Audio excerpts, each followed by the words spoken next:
Go. This has to be the work of the Plague's author.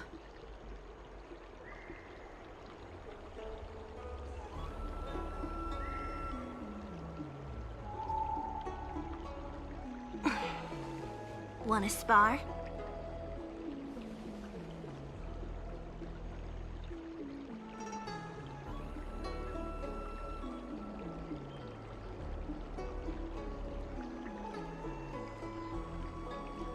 Huh?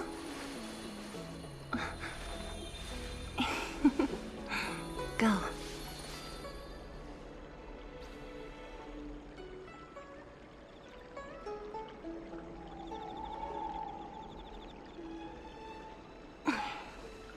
Wanna spar?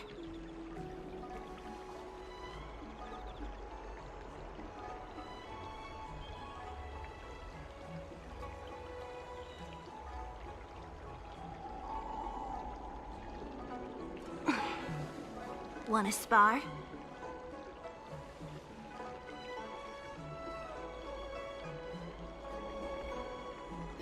This has to be the work of the Plague's author.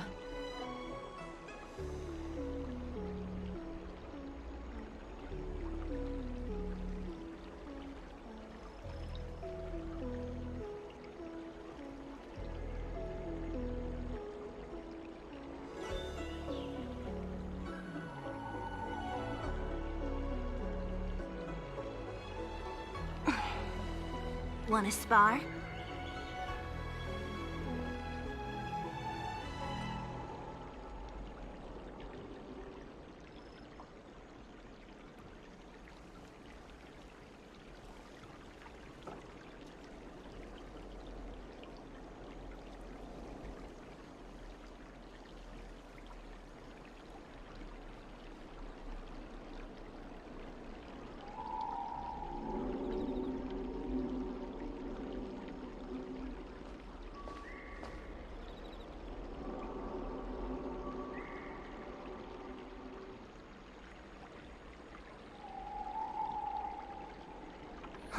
This has to be the work of the Plague's author.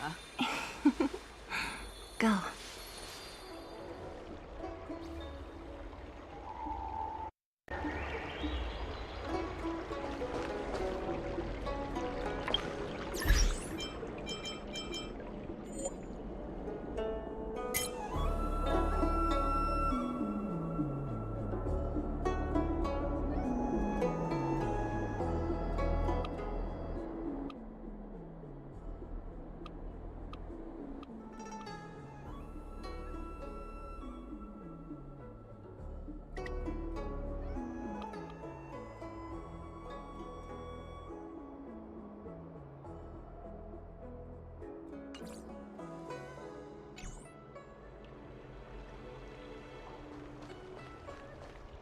I have delivered the missive about the meeting. Do you have any questions, Master Dan Heng? I know all that I wish to know. Thank you, Miss Huanxi. You need not address me as Miss. I am but one of Miss Bailu's maids. Then again, if I may be so bold as to make a humble request.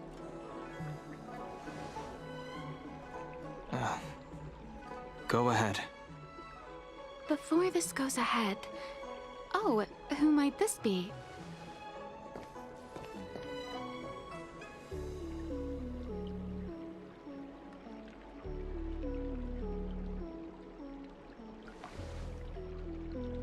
I'm speaking with Master Dan Heng. I'm afraid this doesn't involve you. Please take your leave. She is a close friend. I've invited her along to bear witness. Please, treat her as you would me. Now, what was your request? Then I hope you don't plan on meeting with Miss Bailu.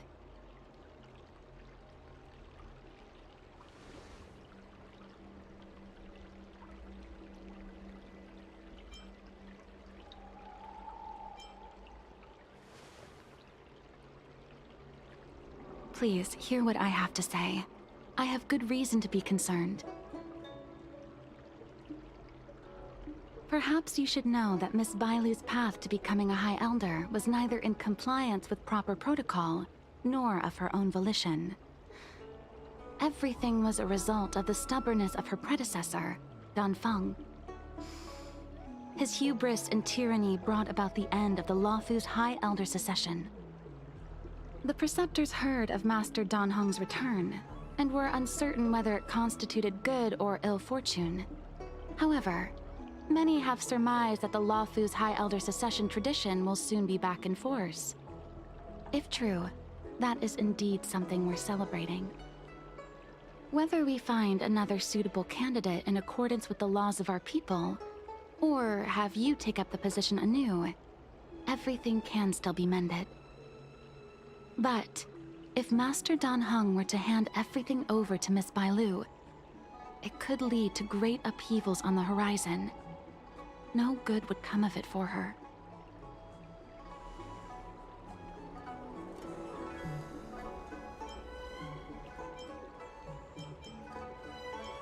I've been a maid here for 12 years now, and was with my mistress every day as she studied medicine and received tutelage. I've witnessed her countless escapes, and the inevitable, unwilling returns. As far as a Xianzhou is concerned, children like her enjoy a charmed and happy childhood.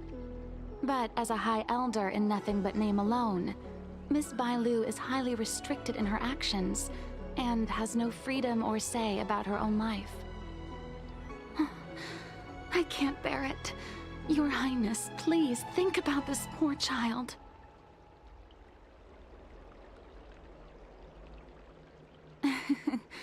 Such a major matter as this is naturally up to the Preceptor Elders. I couldn't possibly say.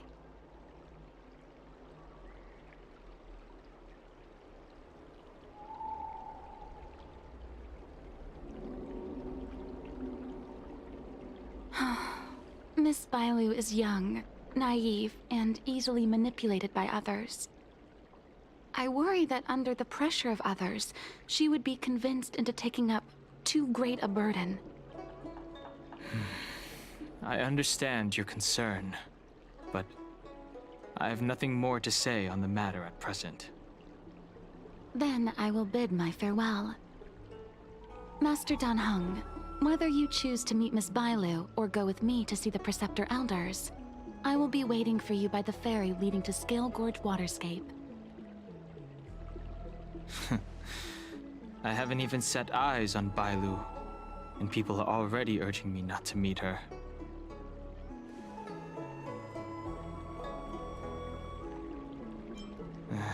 No need. March will find out sooner or later. You know that I'm a descendant of the Luofu Vidyadhara. In Scale Gorge Waterscape, you witnessed my secret strength, as March would call it. Yet that power stems from Danfeng, my previous incarnation. He altered the process of High Elder succession, plunging everything into catastrophe. Ultimately, he suffered the punishment of molting rebirth. Based on the physiological principles of Vidyadhara reincarnation, I ought to have been an entirely new entity. And, in view of the law, all crimes from my previous incarnation should have been wiped clean.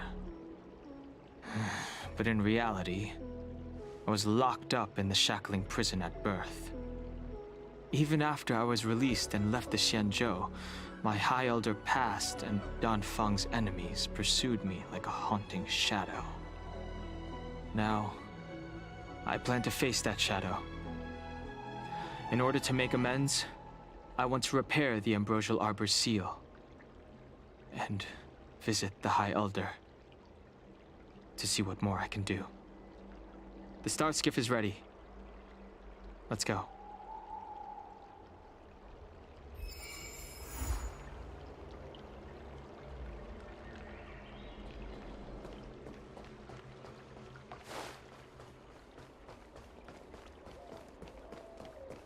I don't believe in Need your ghosts. extractor cleaned? The rumors are true. You really are back. I'm Hila Lu Ying of the Alchemy Commission. I'm a Vidyadhara too, as you can see. I'd heard the reincarnation of the Great Sinner has returned to the Luofu, and wanted to offer some advice. Oh? Leave this troubled place immediately.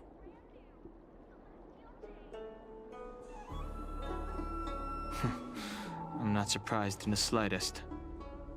What does the Alchemy Commission want then? Return to being a nameless.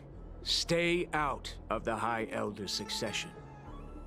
The Luofu Vidyadhara have finally recovered from Don Feng's grievous sins, and were blessed with a compassionate and caring High Elder in Bailu. None of this was easy.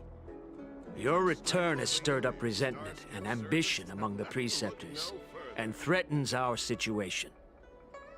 I have no intention of threatening Bailu's position. You may have a clear conscience, but even so, as long as you remain on the Luofu, invisible forces will try to coerce you. Leave now. It is the best outcome for everyone involved. Do not repeat the mistakes of a past life in this one. Farewell.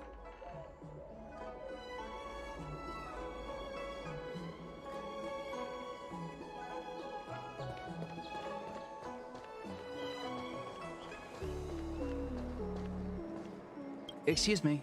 Are you two on your way to the Alchemy Commission, Delph?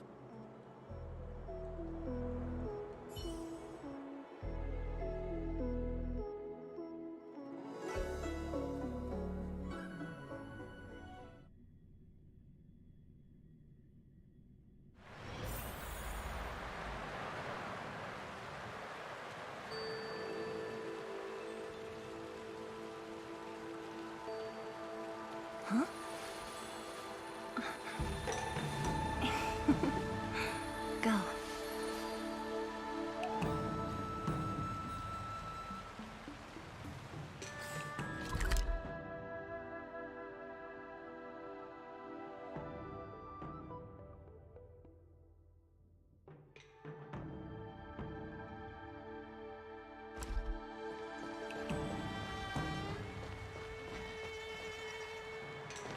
Hello.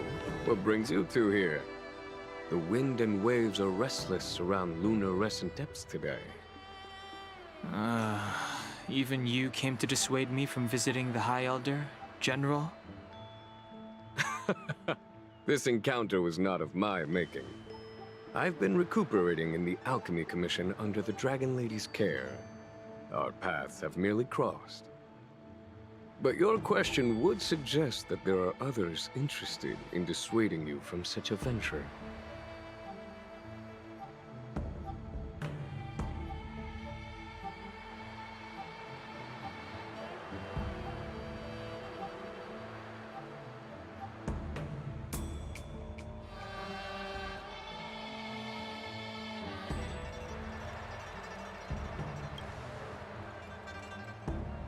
Matters that concern the rise and fall of the Vidyadhara will inevitably attract certain parties, those that would work circumstances to their advantage, be it Don Feng, the Preceptors, or the Alchemy Commission that trained the Dragon Lady.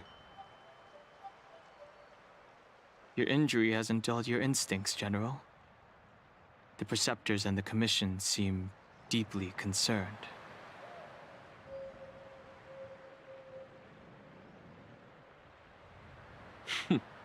A chance meeting is a gift from fate. Why don't I help you to fathom their intent, then?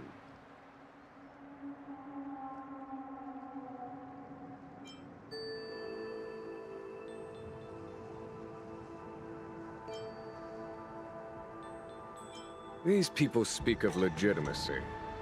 They believe that Bailu was chosen as heir apparent by the previous High Elder, and that unless you were to commit a terrible sin, the Preceptors should have no right whatsoever to choose again. The Healer Lady has draconic features and scarcely believable therapeutic abilities.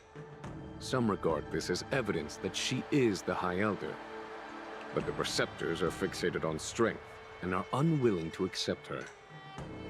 Now that Don Feng's reincarnation has shown a command over the vast marine expanse of lunar-rescent depths, those longing to keep the traditional bequeathal of the High Elder feel increasingly uneasy.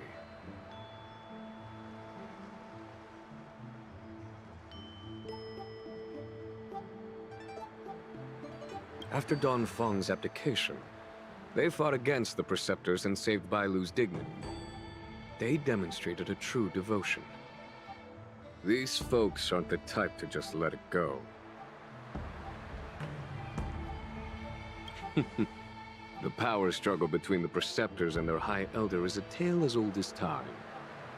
And someone as powerful as Don Feng, who was completely beyond their control, was enough for them to harbor a hidden rage. The Elders used to have a small say in appointing the new High Elder. Who could have imagined that Don Feng would pick his own successor? And yet, that is precisely what happened, and all they could do was accept the result. Now that Don Hong has arrived, the Elders see yet another chance. How could they let it go?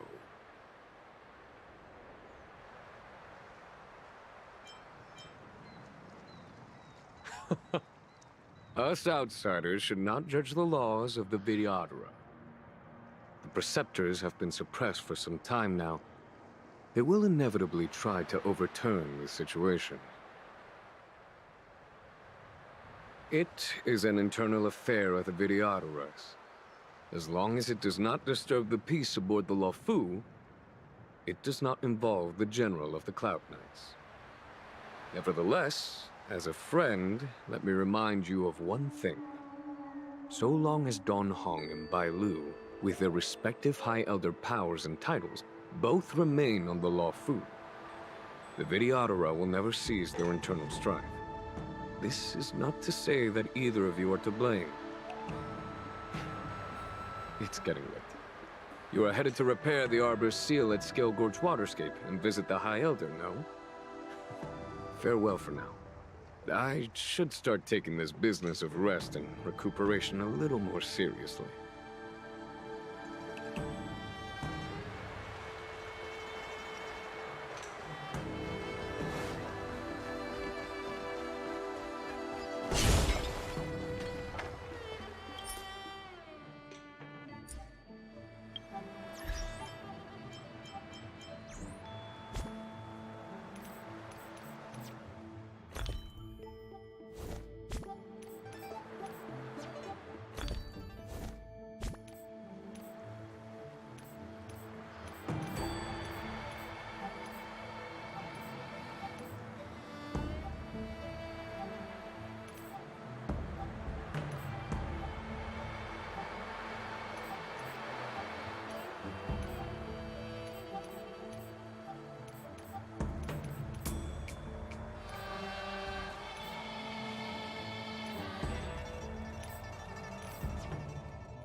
Master Dan Heng, you're back. Have you made your decision?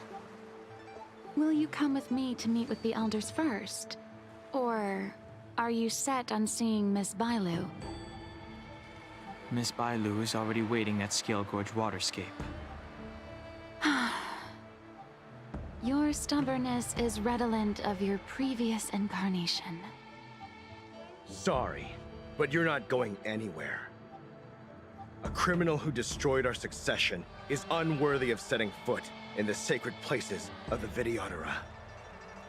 Wait. Master Dan Heng's presence at Scale Gorge Waterscape has been approved by the 6 charioteers and the preceptors. He is no longer the criminal he once was. Empty rhetoric. There are ways of unearthing his true identity. And even his reincarnation should answer for the monstrous crimes of the past. The Vidyadhara will never accept him.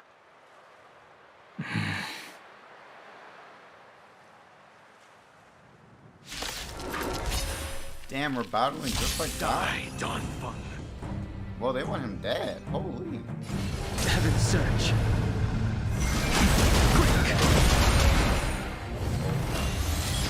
The times are You changed. say Don Fung was merely your previous incarnation. How, then, do you still possess the power of the High Elder?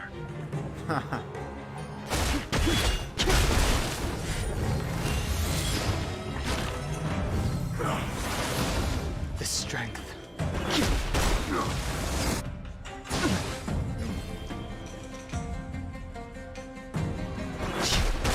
As I expected, Don Fung, you have returned.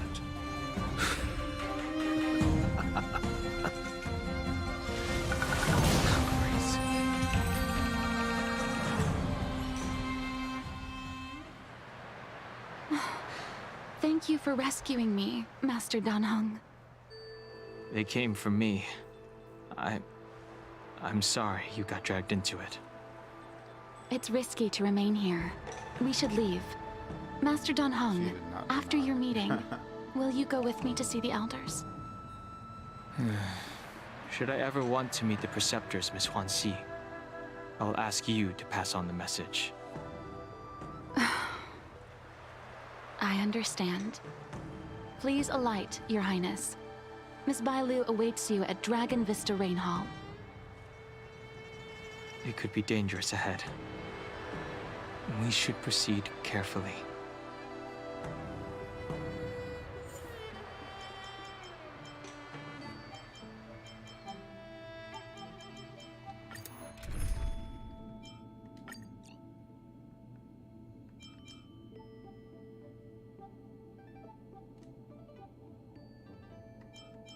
Well, guess I'll run, I'll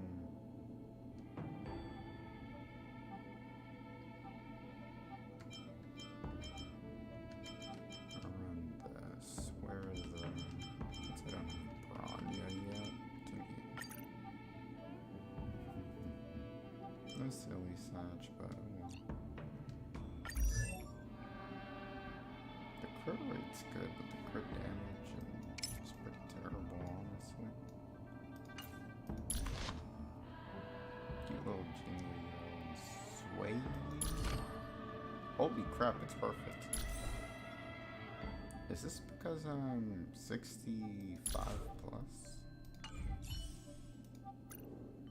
Other way W.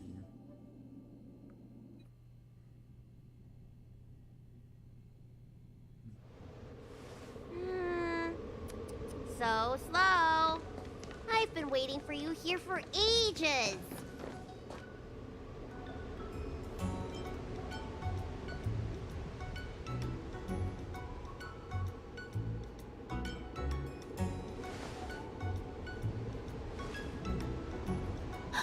An assassin? Are you okay?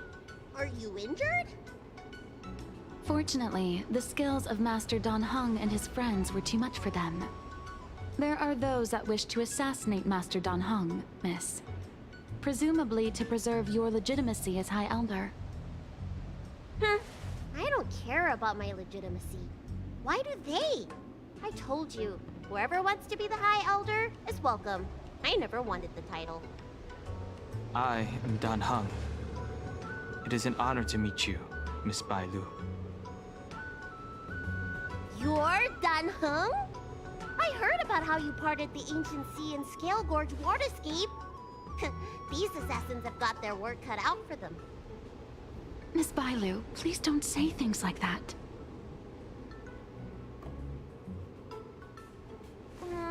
Let me take a look at you. Dragon horns. Well, they say you're Dan Feng's reincarnation. Suppose it must be true then. But you're different from me. Where's your tail?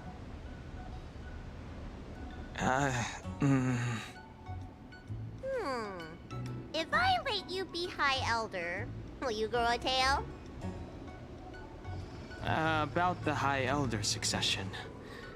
I have no intention of getting entangled in that. I'm here to repair the Ambrosial Arbor's seal. This is the duty of the Lawful Vidyadhara. Well, really? Then why'd you come to CB? All I've learned since my hatching rebirth are some medical skills at the Alchemy Commission. I can't repair seals or part the sea like you can. I should take this opportunity to talk with you about the past, Miss Bailu. I've heard about your situation, and while I can't guarantee a solution, I will do my best to improve things for you. Interesting. You're not like other grown-ups. You say what you think, and you seem trustworthy. So, you want me to go with you to Scale Gorge Waterscape? Precisely. Let's go then. Miss Bailu, Guanxi, please wait here for me. I'll come back as soon as I can. I've got these two to look after me. Don't worry. Like the loudest thunder I've ever fucking heard.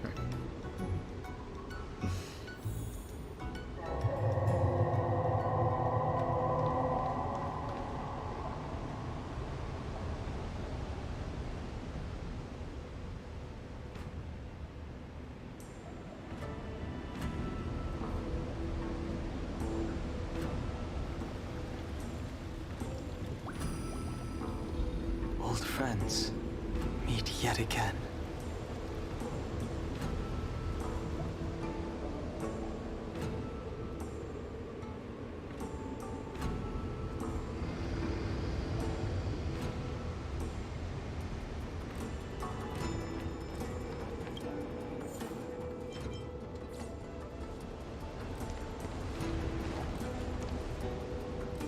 Wow. What a magnificent sight. Is that the Ambrosial Arbor? Yes. Forming a seal and using their power to curb the spread of the Arbor's roots is an important task entrusted to the Luofu's High Elder. News to me.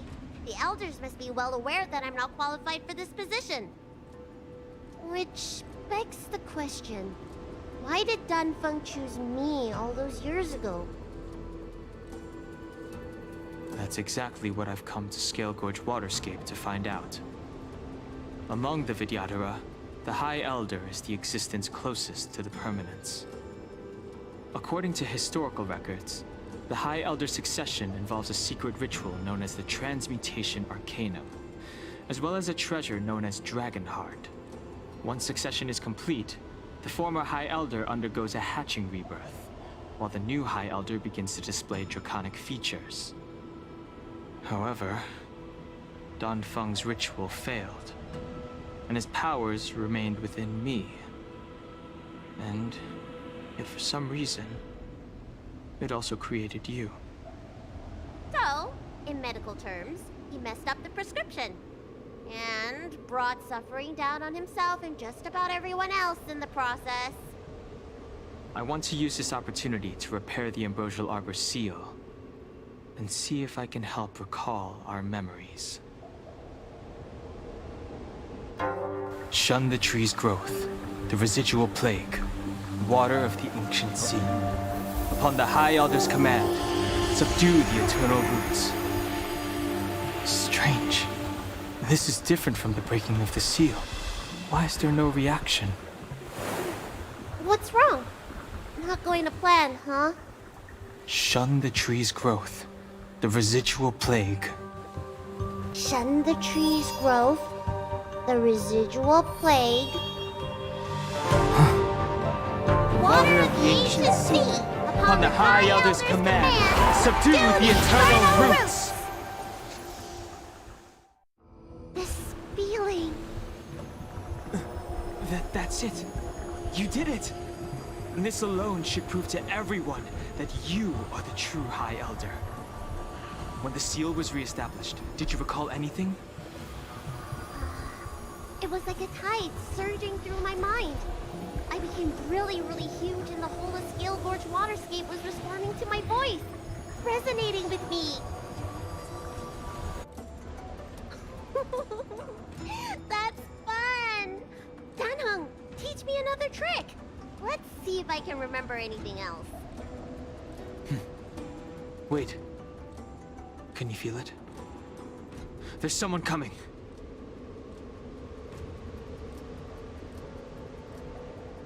You! Who are you?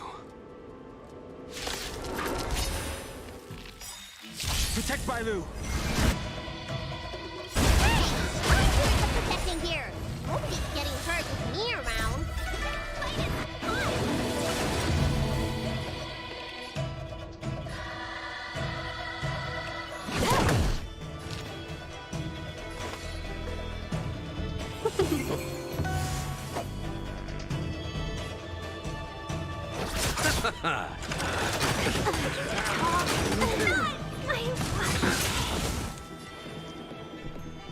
How the hell did she basically get 2 shots? That wasn't bad.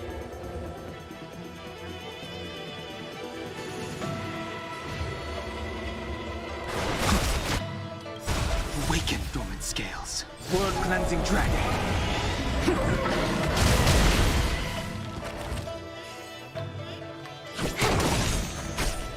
Bloom. Let's settle this. Use the signs to help myself.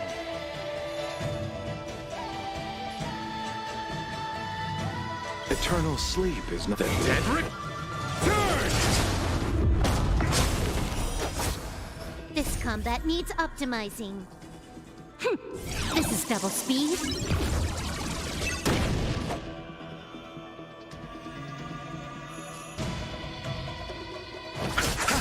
The strength. Heaven's surge.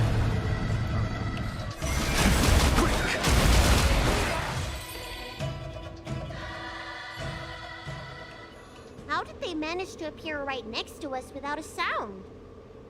They may have used a cloud hymn to create mist and provide a smokescreen. I'm afraid this ambush was probably lying in wait for us. Seems like some people have had enough of my presence.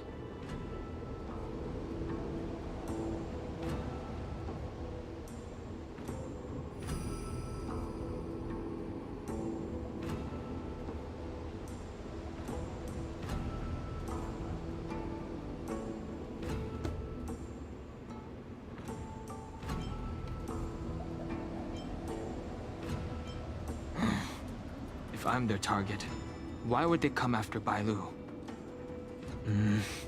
We don't know how many there are. Let's get out of here. Go!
Look!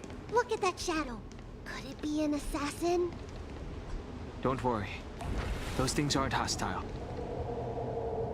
This power, it rivals the tidal forces in Scale Gorge Waterscape. Is that you, Danfeng? Have you returned? I'm afraid you have the wrong person. These floating shadows are called Mirage Echoes. They are memories of past lives and echoes from the past that the Vidyadhara shed during their rebirth. The books say that these mirages only speak to people they can recognize. And the water on their bodies can be used as medicine. Seems this mirage mistook me for Danfeng. There's no mistake. This old man would recognize your voice anywhere. Have you come to this sacred place to repent? The proud son of the Vidyadhara, hero of the High Cloud Quintet. You fought with us your whole life. How far you have fallen. You availed yourself of the Transmutation Arcanum to summon that draconic abomination, and almost laid waste to Scale Gorge Waterscape in the process.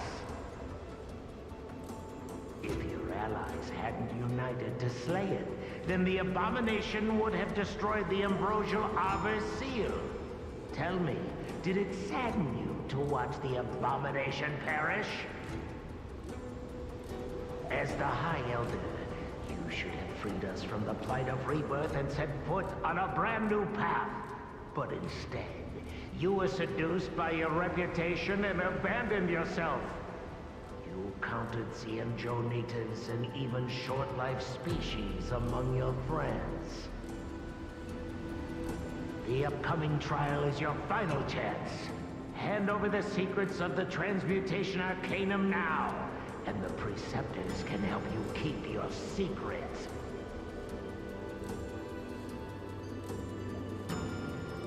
Isn't that draconic abomination you created proof of the Transmutation Arcanum's success?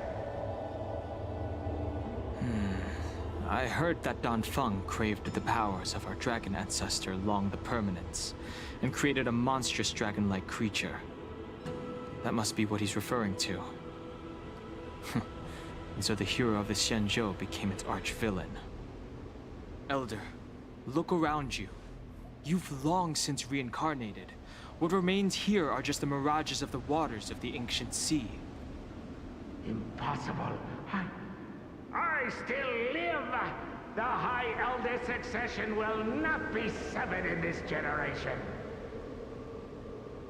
I don't like this Mirage Echo.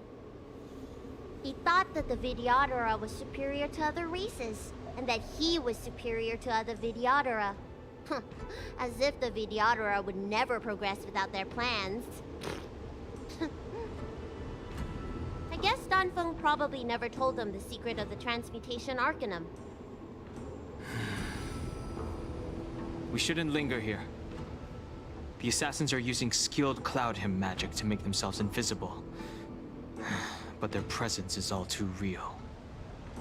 These Mirage Echoes, on the other hand, are vestiges of the past.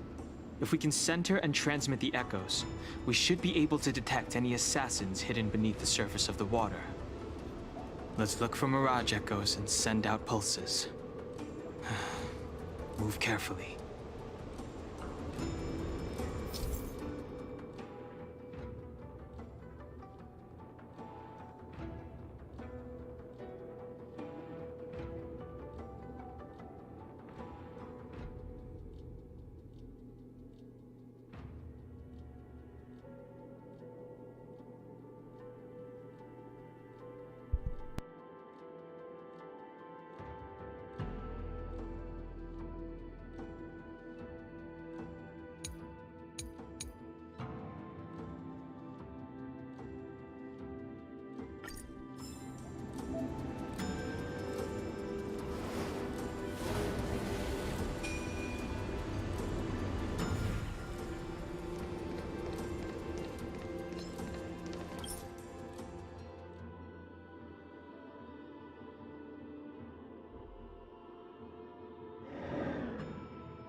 Another invisible assassin?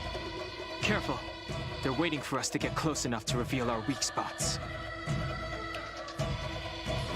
Heaven's Surge.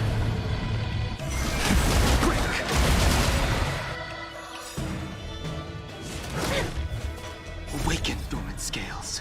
World cleansing dragon.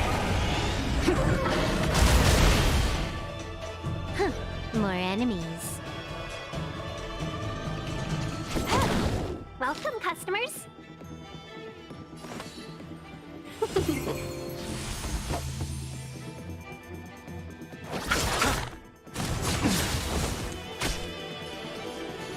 Heaven's Surge. Rise!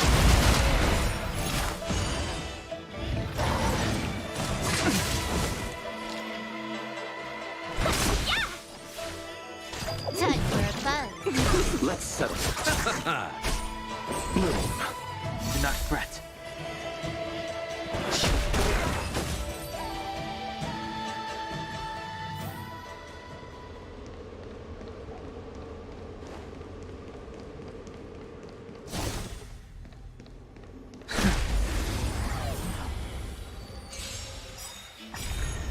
The strength.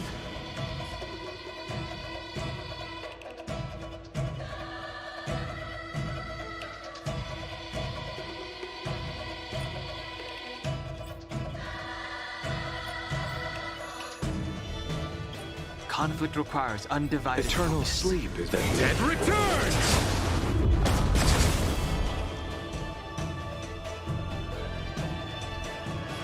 Heaven's Surge. Awaken dormant scale. World cleansing dragon. Heaven's Surge. Quick.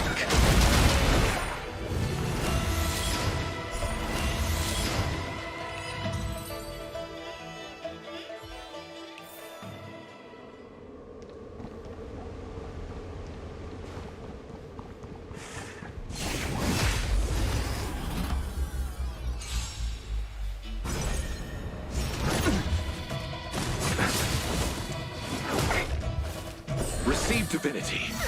Better late than never. Nothing major. Can we talk?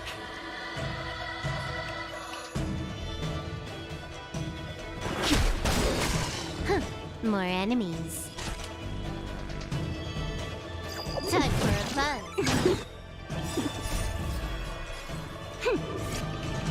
This is double speed. Awaken dormant scales. World cleansing dragon. Seize the moment.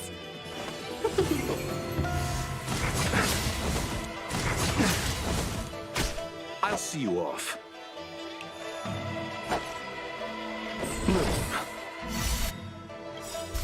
Repay. Eternal state. Dead returns! I sense a storm. Heaven's Surge. Rise!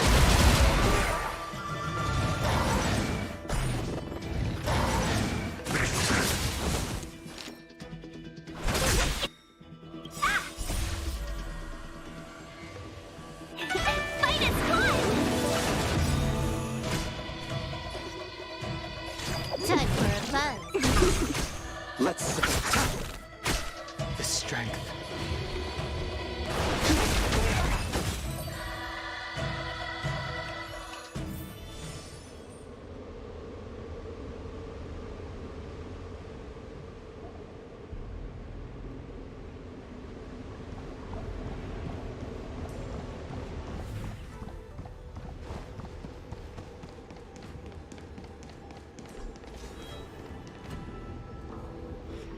Bailu, you've led the Alchemy Commission yet again. How many times have I told you our rules state that... Sorry. I'm sorry. I won't do it again. Wait. I remember that voice. That's the old chief alchemist. So she's been reborn? Reborn? More excuses. Who brought you out this time? Is that Master Danfeng?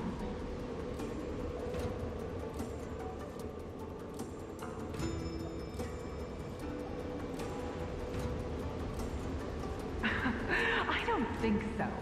The appearance of the Lawful's High Elders have been similar through the ages. But there's no mistaking Master Donphan.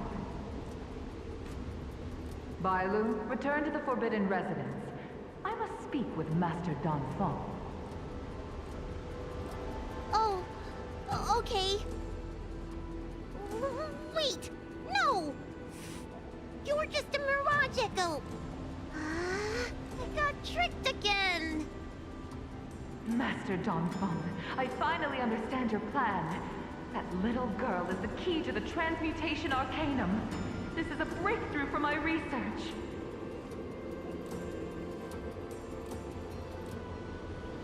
The Videodora performs self-reincarnation, but we are unable to reproduce. Natural and artificial disasters inevitably reduce our population. If this continues, one day our noble draconic bloodline will perish, and the fated decree of the Permanence will be violated. For this very reason, I have spent my entire life researching ways to free the Videodora from the cycle of reincarnation. I have been without success for a long, long time, thinking that this reincarnation had been naught but a waste. But now, you have enlightened me. Donphan. What did he do? Master Donphan, your changes to the Transmutation Arcanum created a draconic abomination that wreaked great destruction. But it also created a new life. This is the hope that will one day allow the Videodora to reproduce. My understanding of reproduction was limited by ordinary notions. How constrained I was.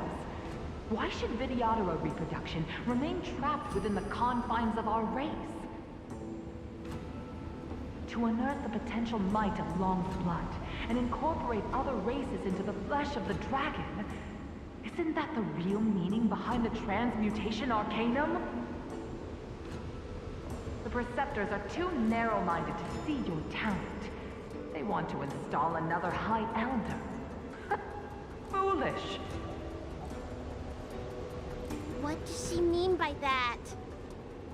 The Transmutation Arcanum seems to contain a secret that allows the Videodora to escape the cycle of reincarnation and return to normal reproduction. But the mechanism eludes me. Let's go.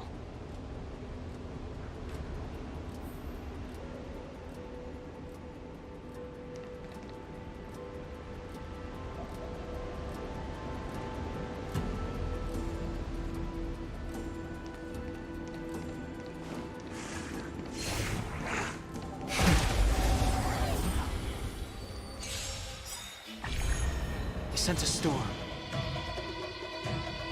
Awaken, dormant scales. World-cleansing dragon.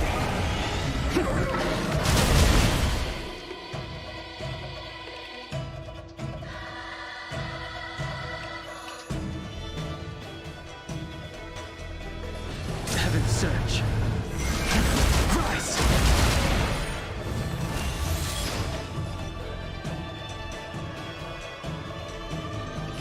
Time for a buzz. Seize the moment.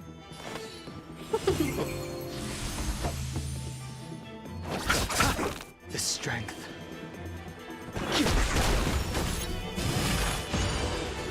Welcome, customers. Yeah! Can I have fun this time? Time for a buzz. Let's settle this.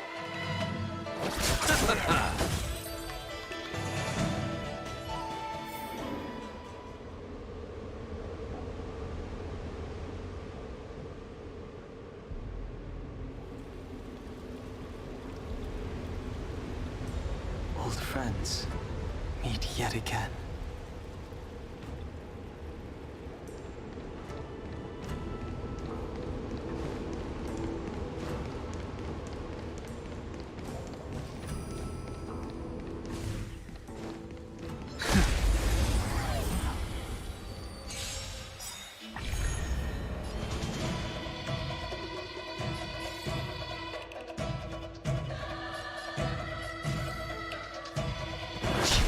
You took the bait.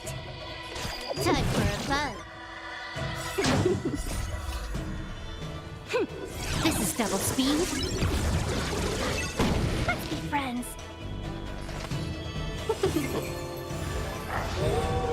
I'll see you off.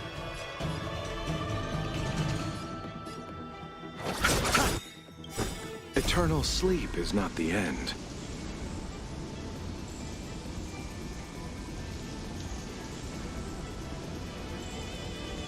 The dead return! Awaken, dormant scales. World cleansing dragon. The times are changed. Heaven's surge. Rise! Welcome, customers.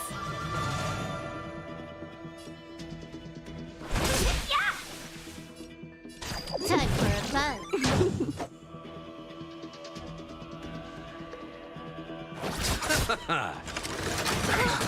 Receive divinity. Repay. I sense a storm. Heaven's surge.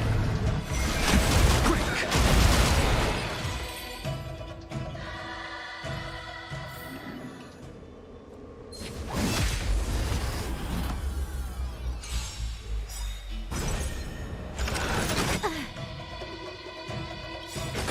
Awaken, dormant scales. World cleansing dragon. 1,000 wonders to raise your spirit. Fight as one! Bloom. Do not fret. Heaven's surge. Rise!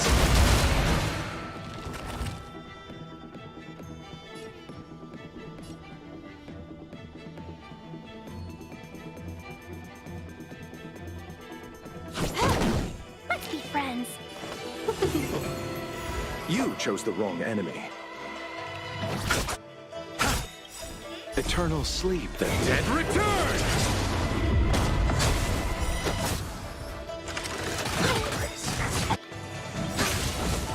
Awaken, dormant scales. World cleansing dragon.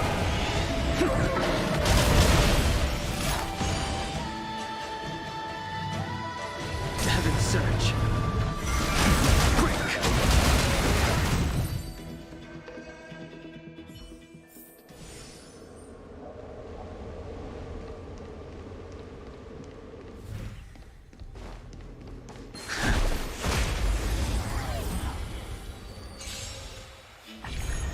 The strength.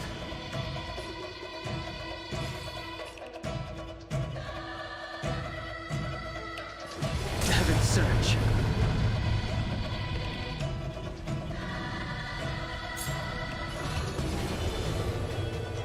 Heaven's surge.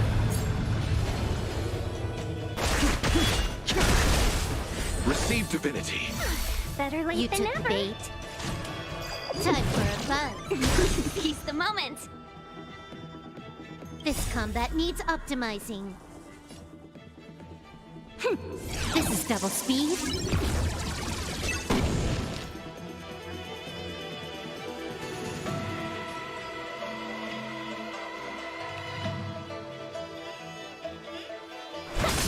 I'll see you off.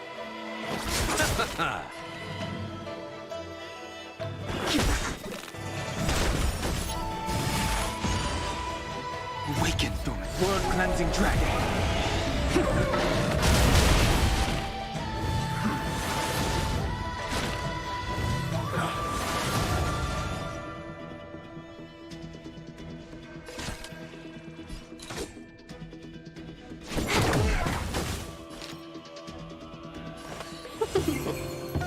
You chose the wrong enemy. Heaven's surge. Quick!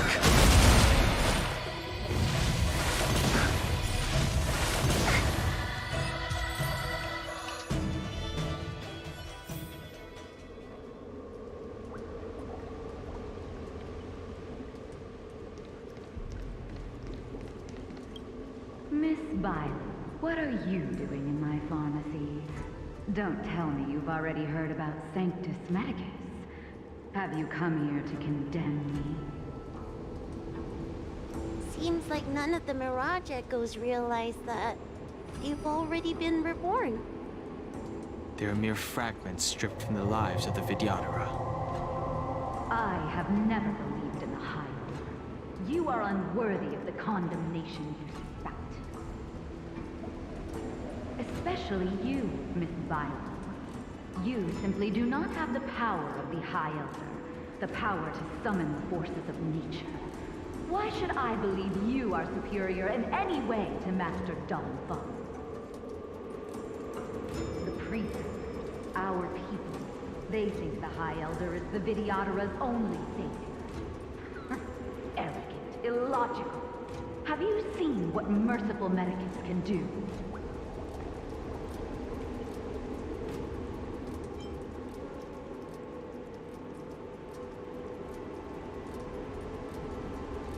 The Vidyadhara already have immortal bodies. What they should pray for is the ability to reproduce like the Xianzhou natives. Merciful Medicus will help us to grow our population and bear descendants. They can do what the High Elder cannot. One day you will come to know that I was right. Never knew the Vidyadhara had believers in the Plague Author among their ranks.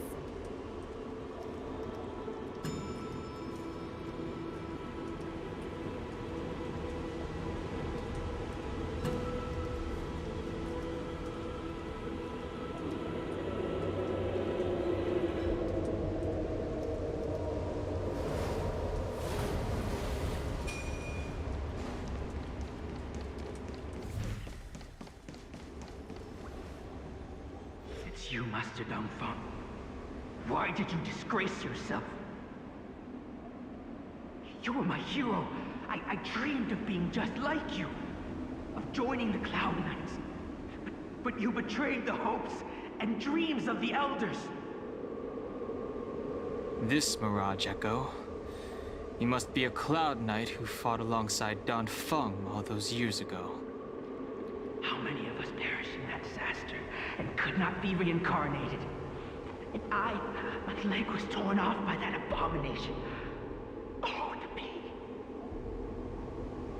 The doctors at the Alchemy Commission said I have to reincarnate as soon as possible to avoid affecting my immortal life. But my poor comrades have no chance of returning to the ancient sea. You once told us that we should cherish every life cycle, and that you would use cloud-hand magic to heal our wounds. But in the end, all you did was betray us.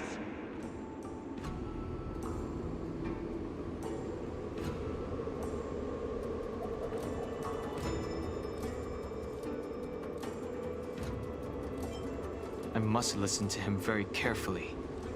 We cannot afford to miss any information. I will never forgive you.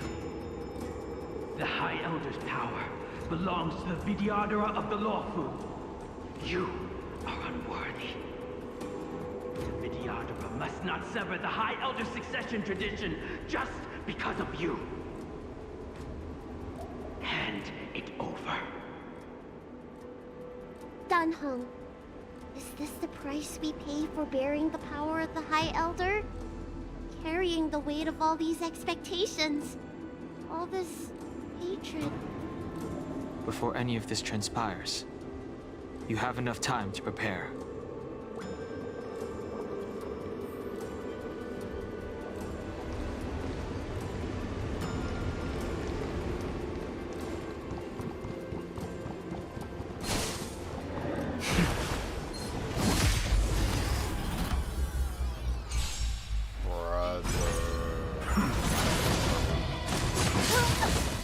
Receive divinity.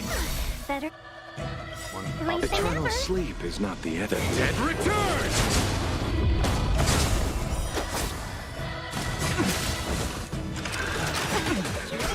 The times are changed. Heaven surge.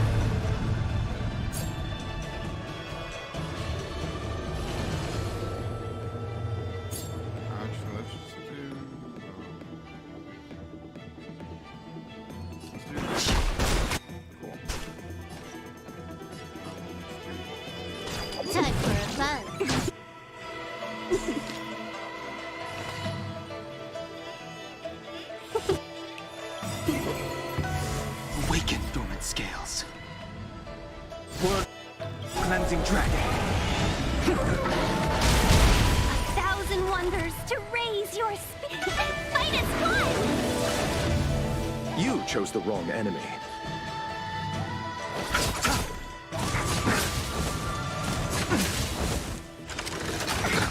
Nothing major.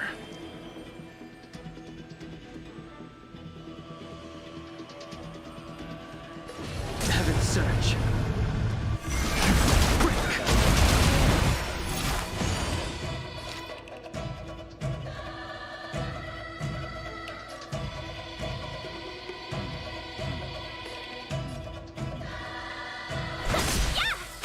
Can I have fun this time?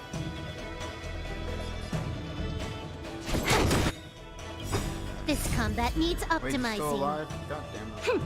This is double speed.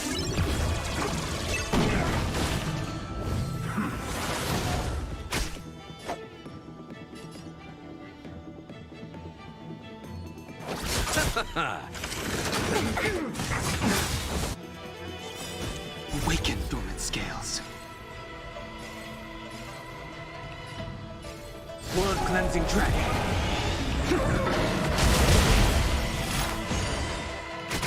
The times are changed. Heaven's Surge. Rise! Receive divinity. Eternal sleep is not the end.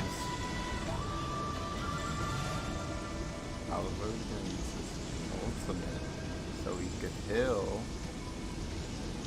But they canceled it, and then, What is it we're waiting for? like, seriously? That literally just happened. I was going to win, but he canceled it because of next turn. The dead return!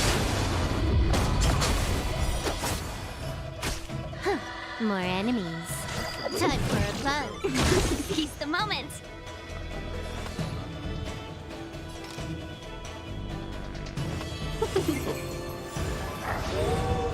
I'll see you off.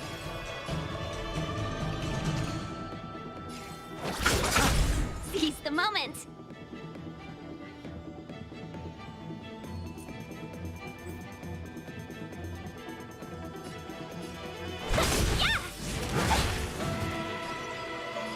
Time for a buzz.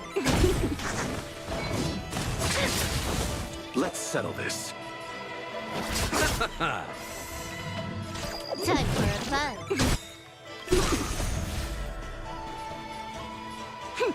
This is double speed. Better late than never.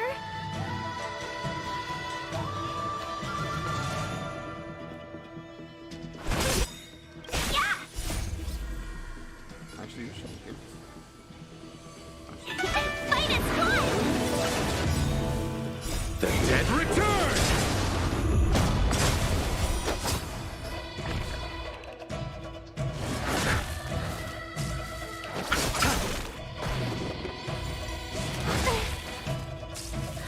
Time for a buzz.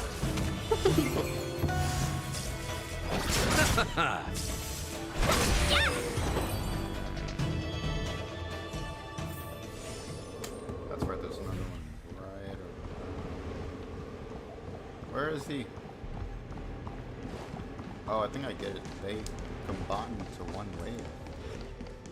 And you'll need to help this guy. Where do you have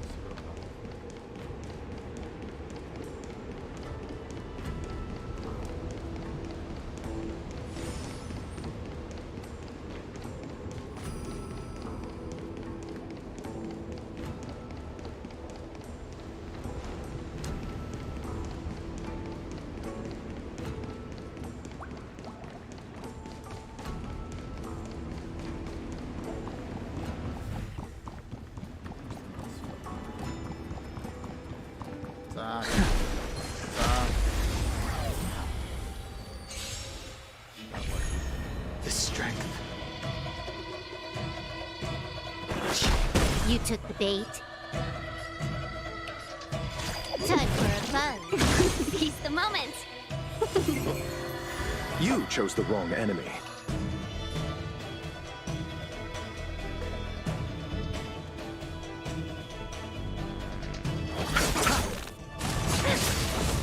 sense a storm. Heaven surge. Rise!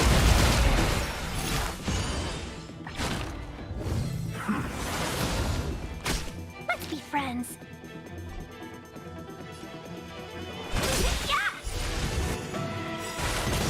A thousand wonders to raise your finest climb.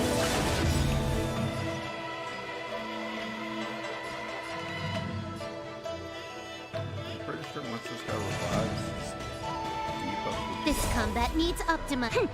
This is double speed. Time for a buzz. Let's settle this.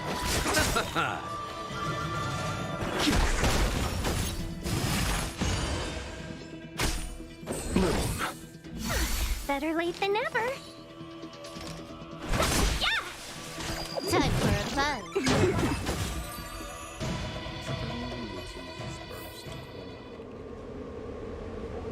Alright, let's Miss Bailu, are you okay? I was so worried. Yuan Li, is that you? I thought something must have happened to you. It's me, Miss Bailu. I'm so sorry that I can't be your maid anymore.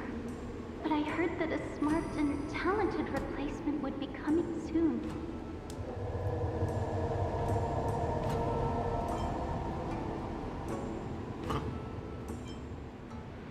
I refused a request from the preceptors, so they asked me to leave. The preceptors are very fearful of you, Miss Bailu. They asked every maid to record your dreams and daily activities, and I did so at first. After a while, I felt that the preceptors were asking this not out of concern for you, but for some malevolent purpose. So I stopped. Yuan Li, don't worry. I never told anyone about my dreams. Good, good. Then I needn't worry. They'll be assigning me to a different job soon. I hope we have another chance to see each other one day. Yes. So long. Mata. Let's keep going.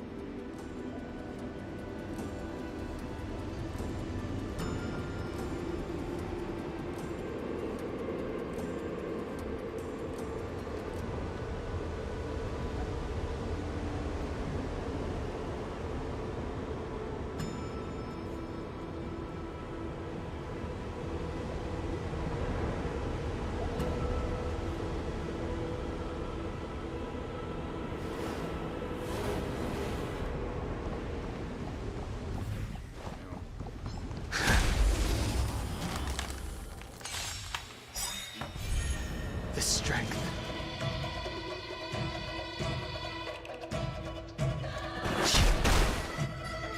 Time for a buzz. This is double speed. Seize the moment. Eternal sleep is not the Dead return!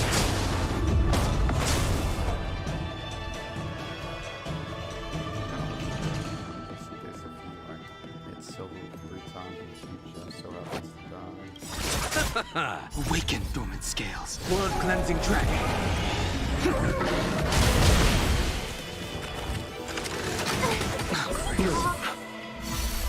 repay.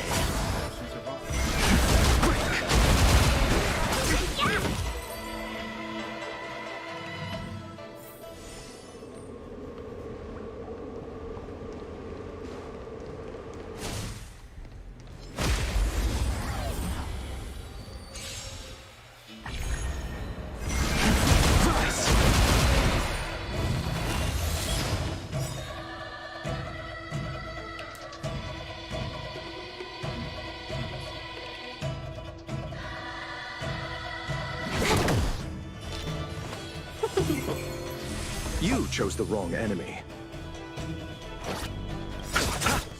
Awaken, dormant scale. Blood cleansing dragon.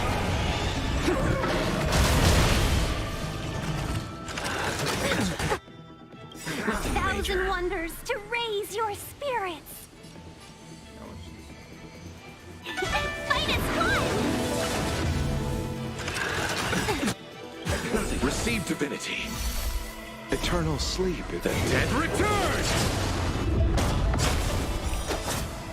The strength. Heaven's surge. Quick!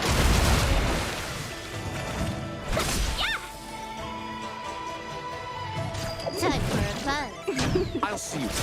I sense a storm.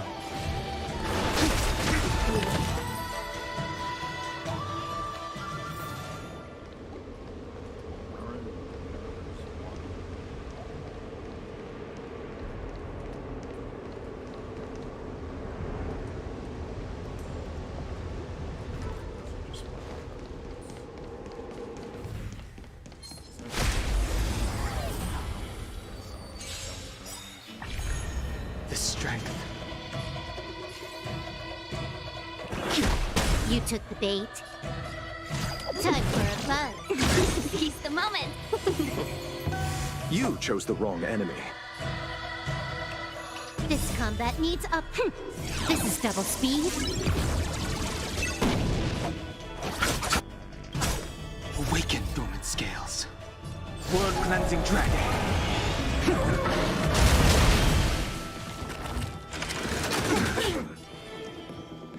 Heaven's surge. Rise!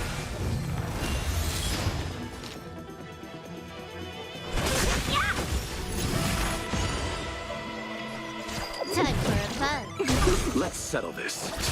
I sense a storm. Heaven's surge. Quick!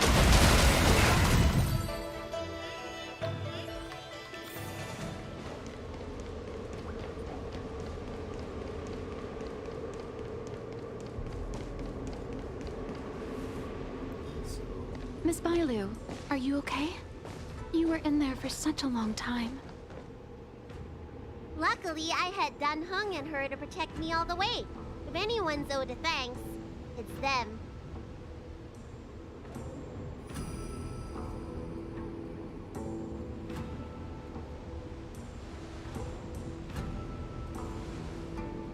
I didn't expect those assassins to be so brazen and reckless, storming a sacred place like Scale Gorge Waterscape and pursuing you.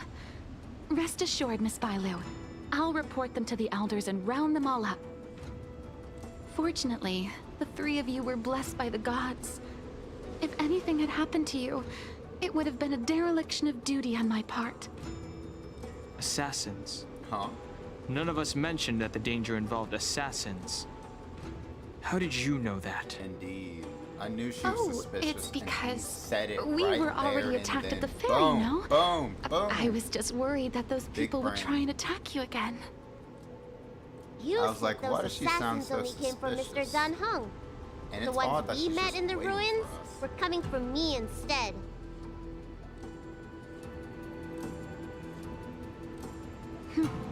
Perhaps the real dereliction of duty was that not enough happened to you.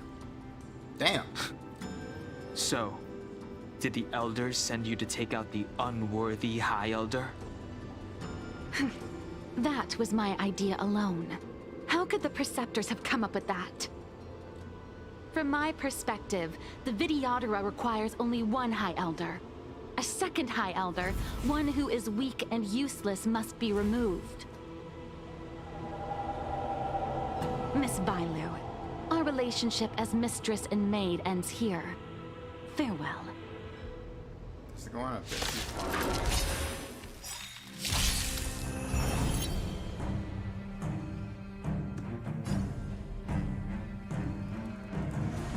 Oh, I even get to use Bailu.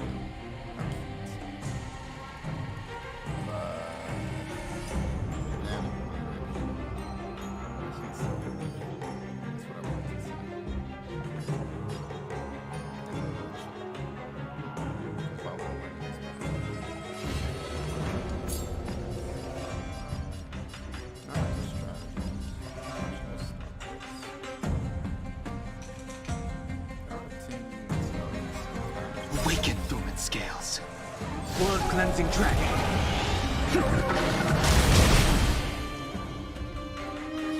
Heaven's surge.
Yeah, there's like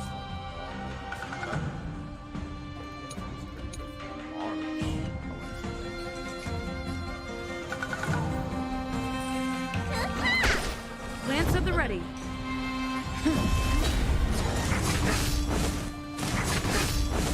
The strength. Heaven's surge. Quick!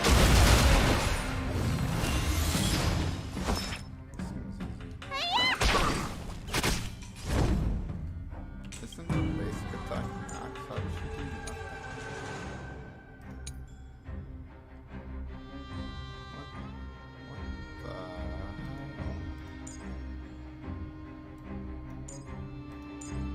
What a huge difference. They're down there at 2,000, she's only at 15.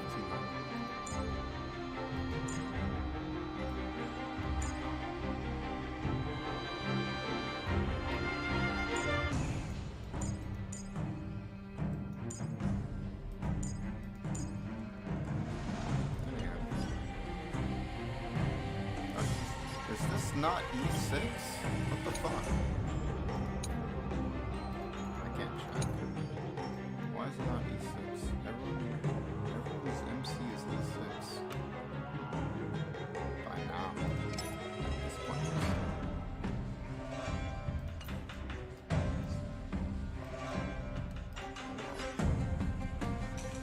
This one just... I wouldn't know.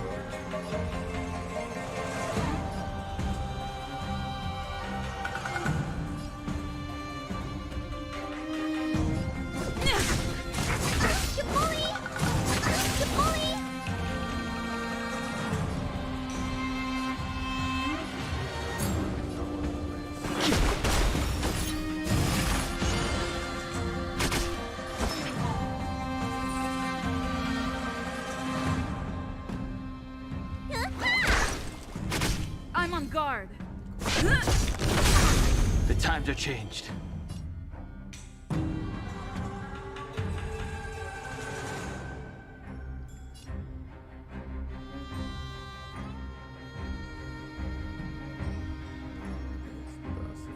Lance ablaze. Lance forward.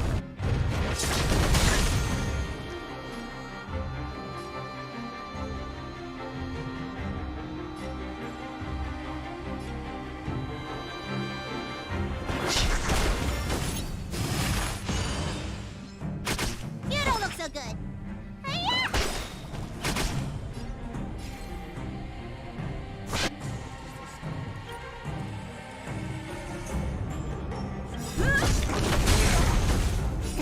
Time to show you. What's in your prescription? Not fret. Heaven's surge. Rise! Ah, am I too late? Oh. General! Did you bring reinforcements? Reinforcements? Time for the master stroke. I am the reinforcements. Show no mercy.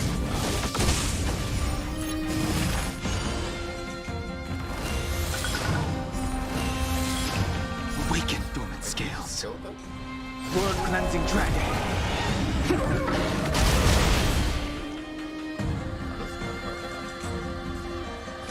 Heaven's surge. Quick! Mortality reigns forever. Yeah, that's not useful. Too electric and I don't, so...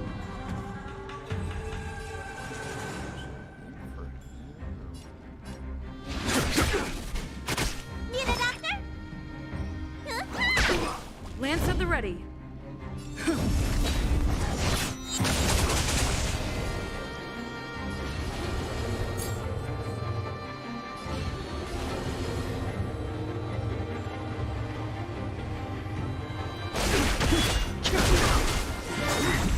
A miracle.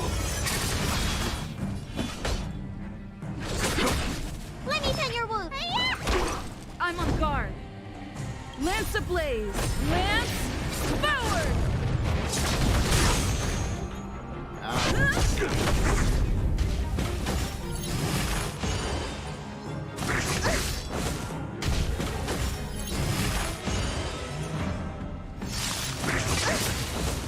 sense a storm. Heaven surge. Rise! A foregone conclusion.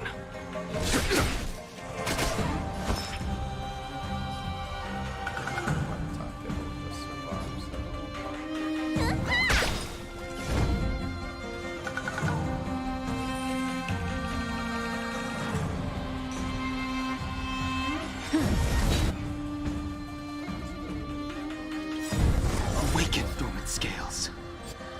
Blood-cleansing dragon. Time to show you. What's in your prescription?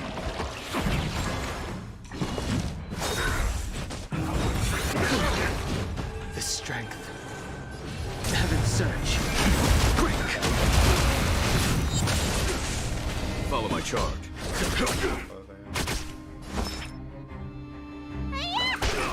Lance at the ready. Lance ablaze. Lance forward. Secret of the state. I sense a storm. Heaven surge. Rise!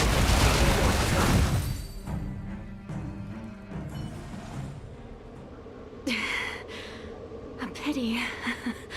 So close. Did the Preceptors truly believe that nobody knew of their scheme? They should return to their senses. Attacking the Dragon Lady only destroys what little prestige they have remaining.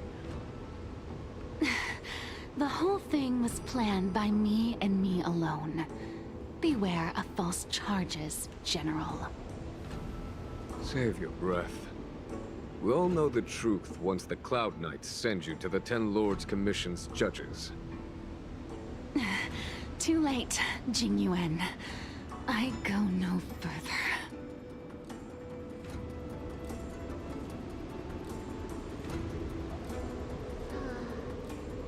I always felt useless in the eyes of the Elders. A false dragon who failed to inherit the power of the High Elder. She really just died. Today just like I realized body they'll disappeared use too. What any the hell? means of removing me. Not all of the Vidyadhara harbor evil intentions. If you feel uneasy, Dragon Lady, the Seat of Divine Foresight can arrange for you to stay elsewhere. Thank you, General. I'd like to talk more with Danheng first. Very well. I will await all of you at the ferry.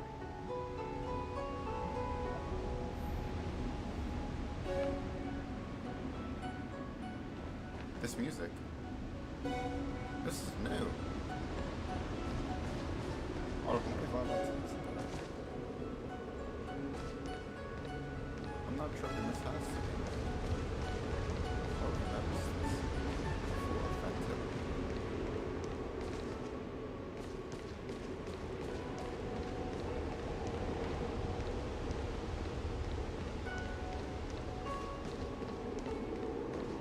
Or maybe it's not an actual piece, just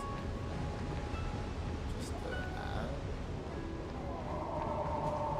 to the existing soundtrack. The Vidyadhara have neither parents nor family members. Once born, the teacher is assigned to instruct the young Vidyadhara in the art of Cloud Hymn, as well as various life skills. Danheng, did you have a teacher like that? If you're asking about Vidyadhara tradition, I'm afraid that's something I never had any experience of. I've always been a wanderer. I can never return to my homeland. In my fragmented dreams, I'm not gonna lie, I meet enemies on the battlefield. But in my travels, I meet many people who I can describe with the word teacher. As far back as I can remember, I've had the Preceptors and Alchemy Commission healers telling me what to do. Cure diseases, save lives. I don't know if that counts as teaching. You know something? It feels like you're the teacher I've been waiting for. Virtuous in the past life, master in the next life.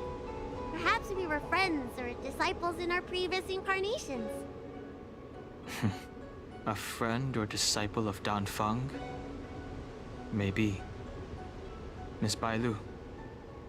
At first, I was worried that your title of High Elder was in name only, and that an absence of true power would eventually put you in grave danger.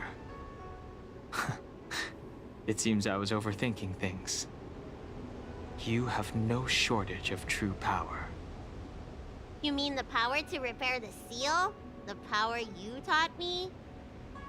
The Mirage Echoes of Scale Gorge Waterscape mentioned that not only was Dan Feng a brave warrior, he could heal others with Cloud Hymn magic. What you have is the power of the High Elder that belongs to you. The power of life that can reforge the Arbor Seal and the vitality of the Eternal Roots. It is a world away from my power of destruction. In that case, Dunfeng probably had a gentle side to him too, right? Perhaps. We should head back to the healer's market. I have other things to do today. Let's go.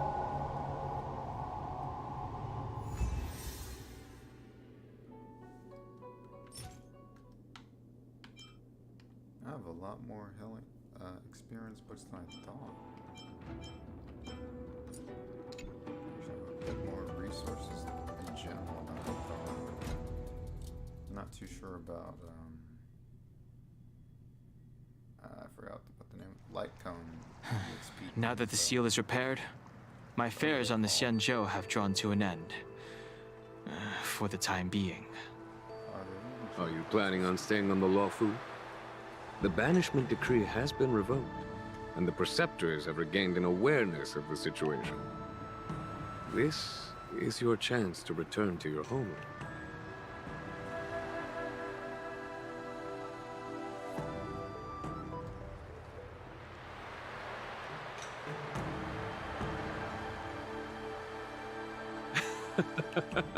I do not seek to take Dan Heng away from you. As a nameless, the Express still needs me. Ah, that is a pity.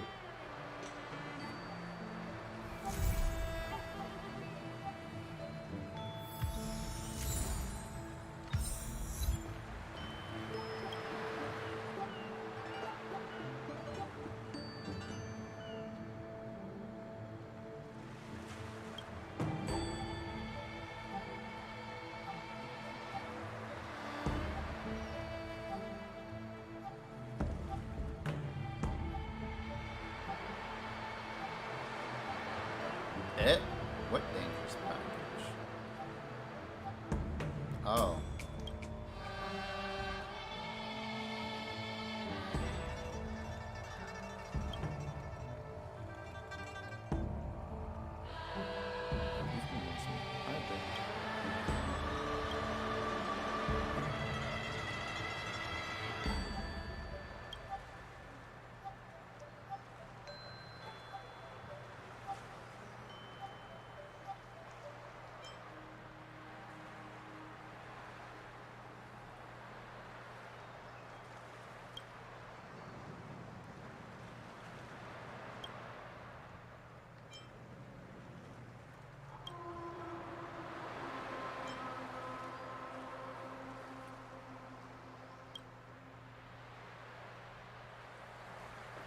I think I should refrain from violating the healer's orders any further.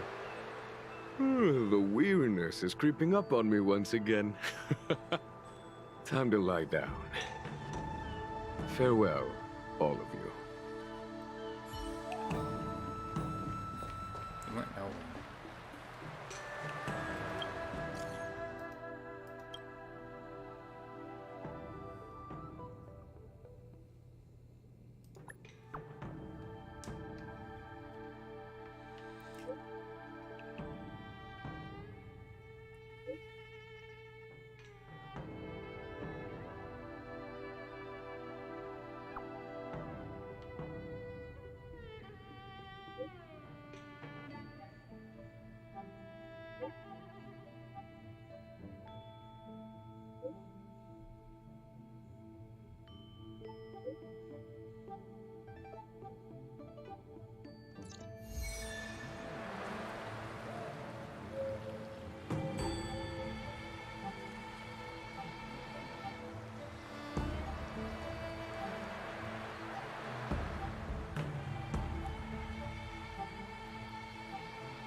Wanna spar?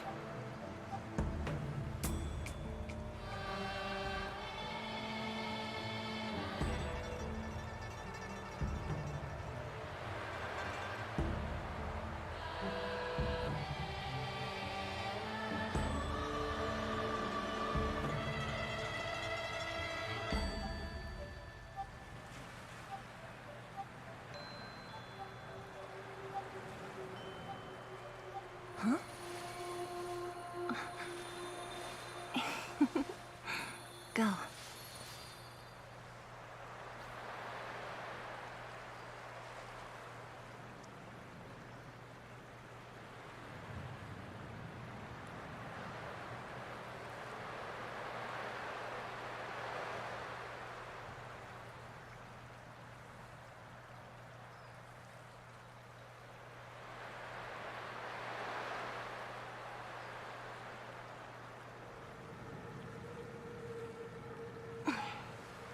Wanna spar?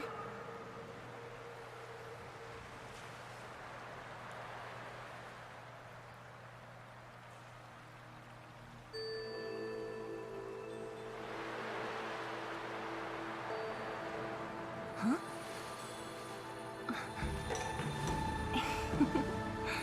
Go.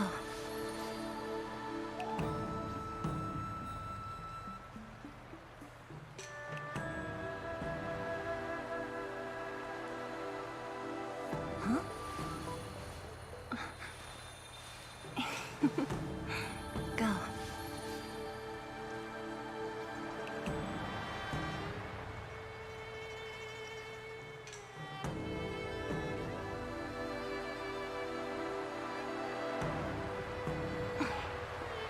Wanna spar?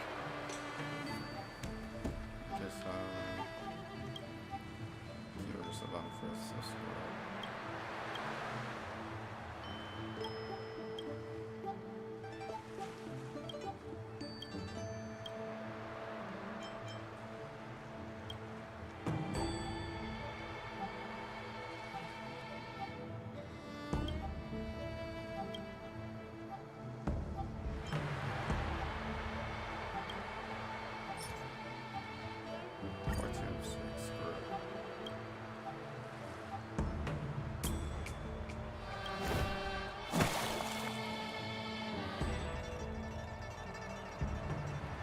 Should be fine.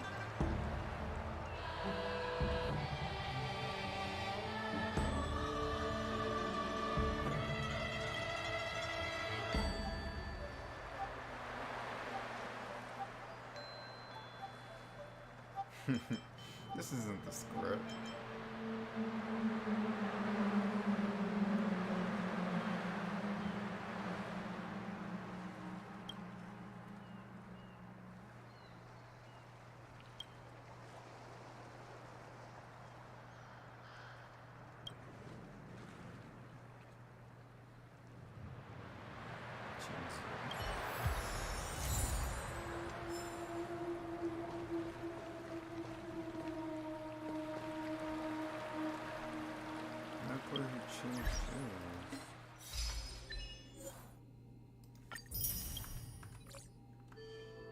Speaking of which, just remembered a little something.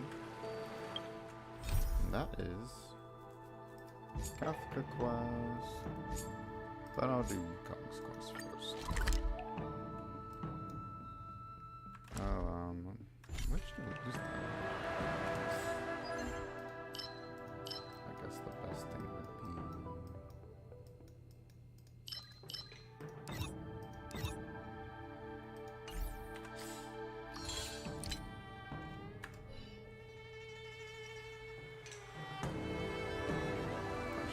patience.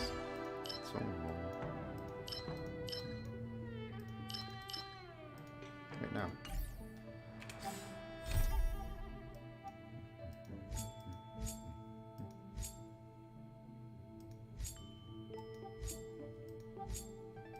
World quest.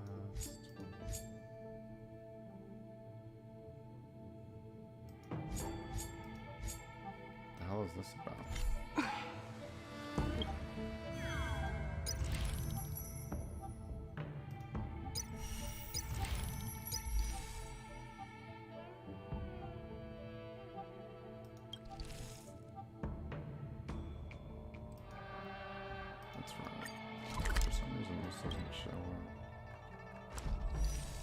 Want to spar?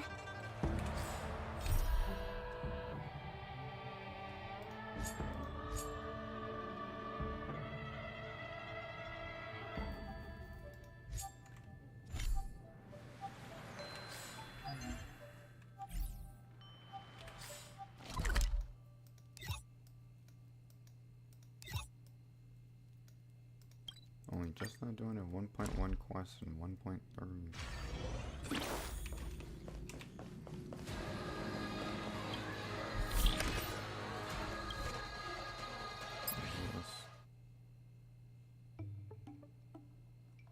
Is this something alley? Arm alley?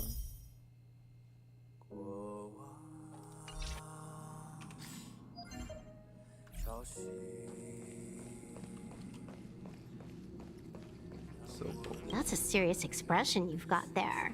Did something catch your attention? You did, in truth. I mean no harm. I'm just visiting. The older gentleman with glasses was also giving me some very subtle looks. Has there been a misunderstanding of some kind? Do you always tell people ahead of time before you pay them a visit?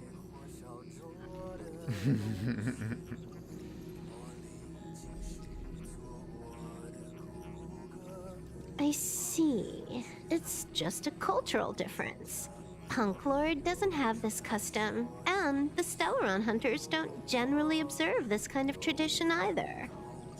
Isn't it often the case in movies that a guy comes home and turns on the lights, only to find someone sitting on the sofa waiting for him? That is hilarious. Kafka and Blade both like to do that, and Sam won't even give the guy a chance to turn on the lights. But that's not my style. I will take the initiative to say hello before the other person enters the room. You see, I'm treating you quite well.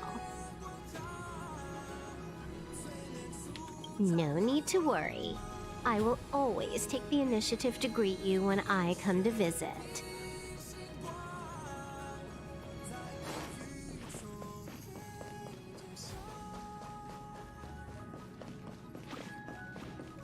That's right. It's supposed to be doing something.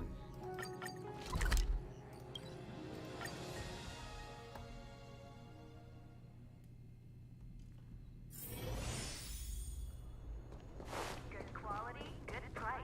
Hassle-free chartering. High-end barge. The best choice for galactic commerce. Looks like there's smoke rising in the distance. Miss Shikue sent us a side crane. See if you can get an aerial visual. This is an emergency. We need to find where the star skiff crashed as soon as possible. That's pretty funny, honestly.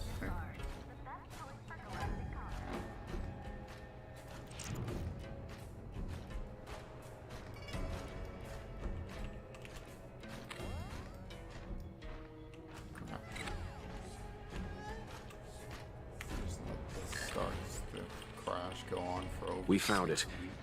Looks like the pilot isn't inside. If they escaped before it came down, they should still be nearby.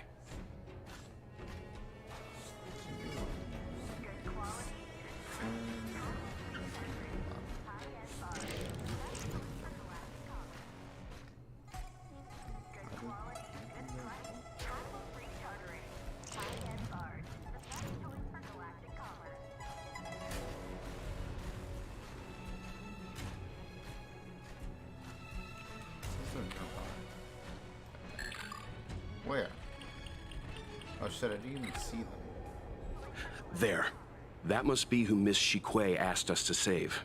We need to hurry. Those abominations have trapped her. Be careful. How the fuck do I get down there?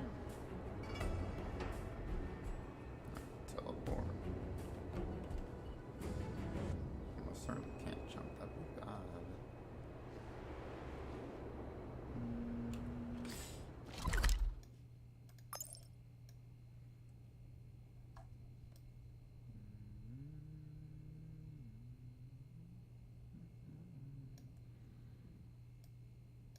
This looks like the best option.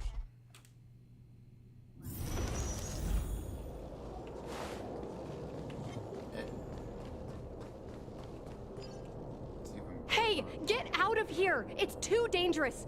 Go get someone from the Skyfaring Commission. Tell them Qing Ni is in trouble. No, it's too late to call for backup. That's hilarious. Don't She worry, actually Miss turned Qing Ni. around. The Skyfaring Commission sent us to help. They actually made that.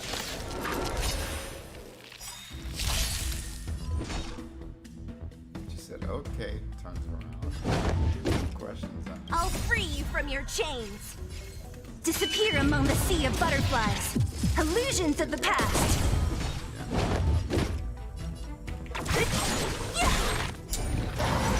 I'll end your misery. Can we talk? More enemies. Time for a buzz. Welcome, customers. Let's settle this. So you are afraid of me.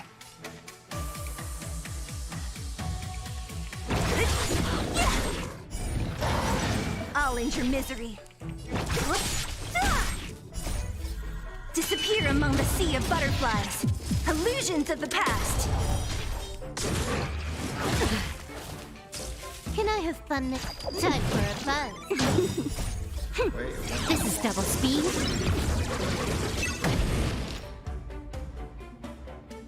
Could have only been 2 things.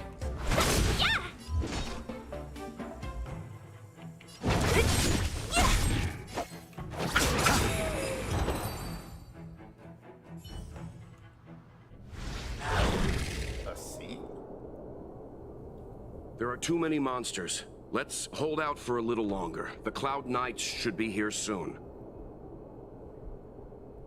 Just run! These monsters can't get up here anytime soon. No can do, Miss Qing Ni. We're not abandoning you.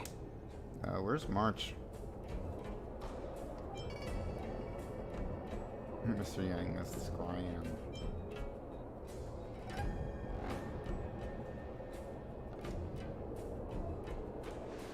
You two have held out long enough.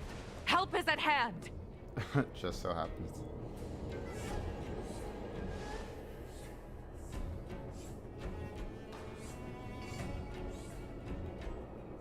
Cloud Knights, formation! Prepare to engage! So why was there a silence for like... Hold on, Qing Ni.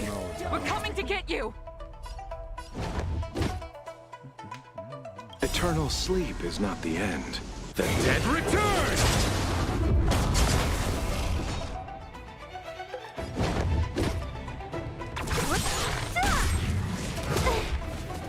Bloom. Good as new. Repay.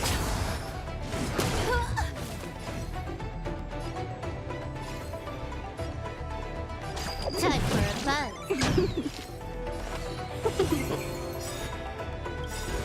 1,000 wonders to raise your spirits.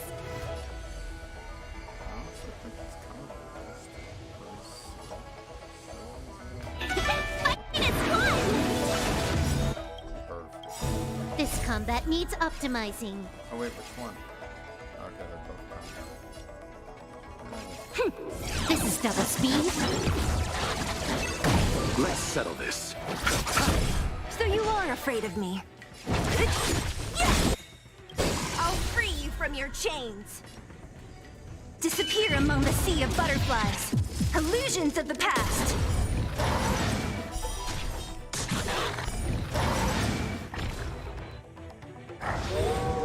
Let's be friends.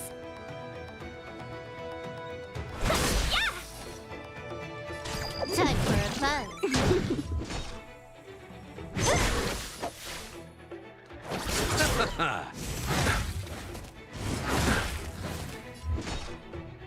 Who's next? More enemies. Time for a buzz. Welcome, customers. Receive divinity. Eternal state. Dead return! Let's settle this. Let's be friends. Time for a buzz. What a headache. Don't mess with me.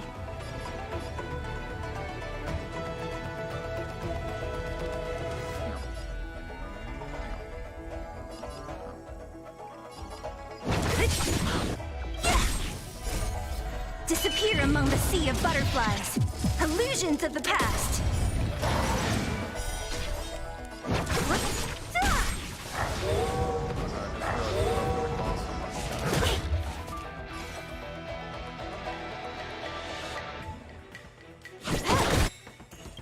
This combat needs optimizing. This is double speed. Seize the moment. You chose the wrong enemy. Who's next? I'll end your misery.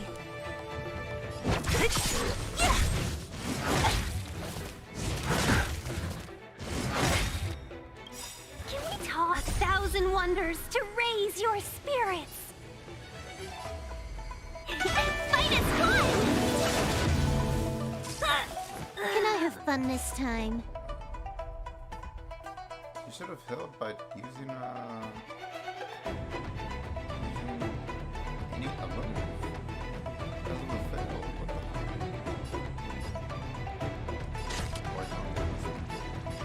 Time for a fun.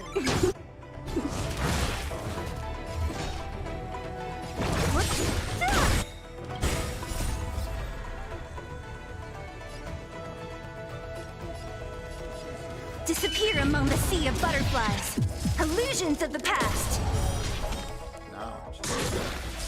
Let's settle this.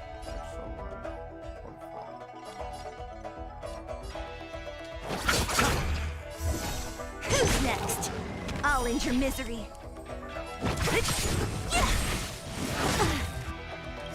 This combat needs up. This is double speed. Nothing major. Huh. More enemies. Time for a fun. So you are afraid of I'll end your misery.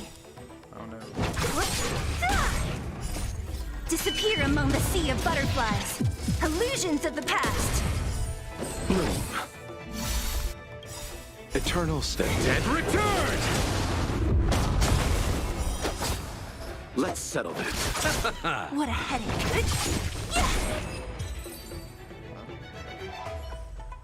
Except for my Tingyun's neck has been snapped.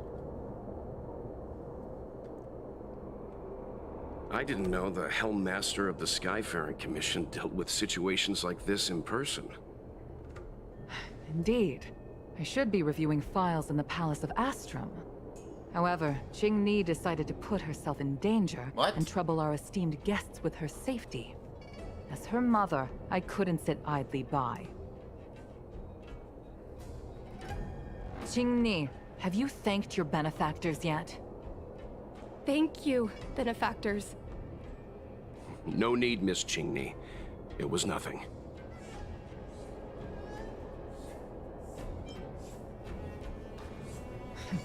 You flatter me.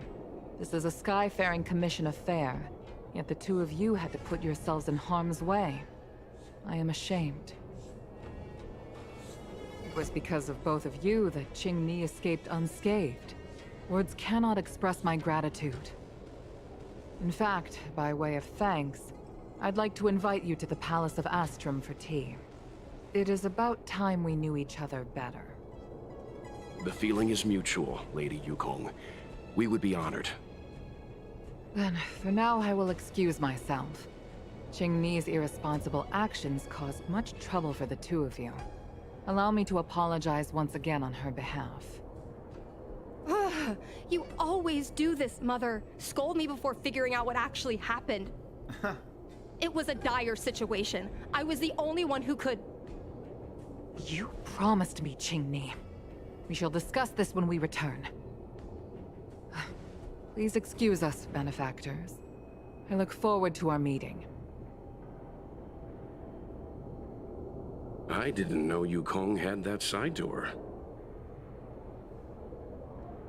You have a unique way of putting things.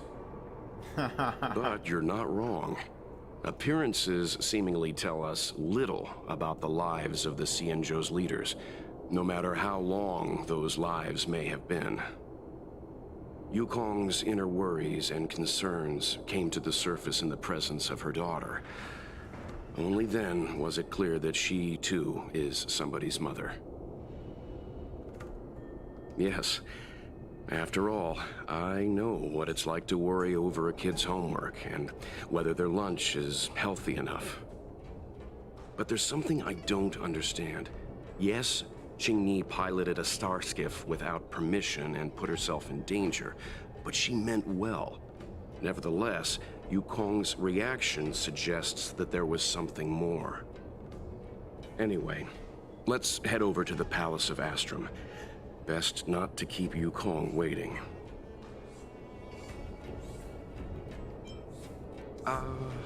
Let's avoid sudden exclamations like that once we're in the palace. It's a palace. Remember, this is no field trip. We're having tea with the Helm Master of the Skyfaring Commission. We'll need to act with diplomatic decorum. All right, let's head out before it gets late. Since this is a 1.1 quest, the dialogues between characters is still somewhat distant and not too freaky.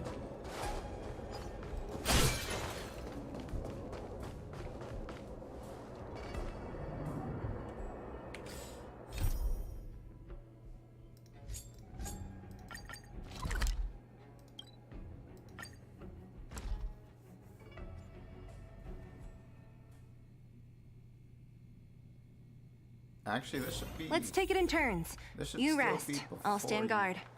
Ting Yun disappeared. I just remembered. That's odd. Oh wait.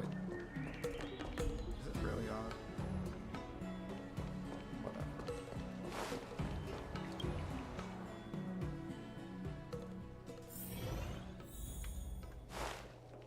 Why won't you listen to me?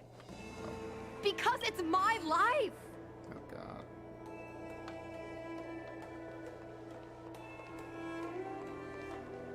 You know I have the talent to make it. I can become the Luofu's best pilot, just like you were. Talent? You'd be dead if it weren't for those two travelers. Do you think stealing a star skiff and taking to the skies is a show of talent? What about being trapped by abominations? Did you at any moment think about what I would feel if something happened to you? Do you know how many people dream of a relaxing desk job at the Skyfaring Commission? You promised me to work responsibly in your post. Not only have you broken the Skyfaring Commission's regulations, you've broken your promise to me. I already told you. I had no choice. I want to help you and the Skyfaring Commission, not sit at my desk dealing with never-ending papers. That job doesn't suit me. I got the highest grade in the fighter pilot test. They all said I was a genius, like you. Like mother, like daughter. They were all jealous of me. But no one even knew I had to take the test behind your back. You would never have allowed me to go if I told you about it. Behind my back? Do you really think you could have walked into the test and sat in the cockpit if I hadn't given my permission behind the scenes? As for genius, don't mention that word to me again. Why do you insist on becoming a pilot? I don't understand. And I don't understand why you don't understand. Why can anyone in the world become a fighter pilot except the Helm Master's daughter? Don't you realize how ridiculous that is? You may not want to fly anymore, but don't trap me down here with you. Qingni, where are you going?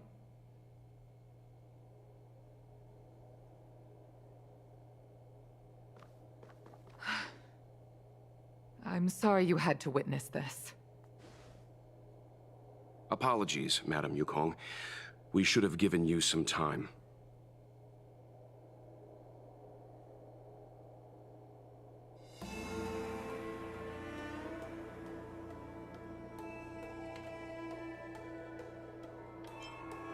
You're right.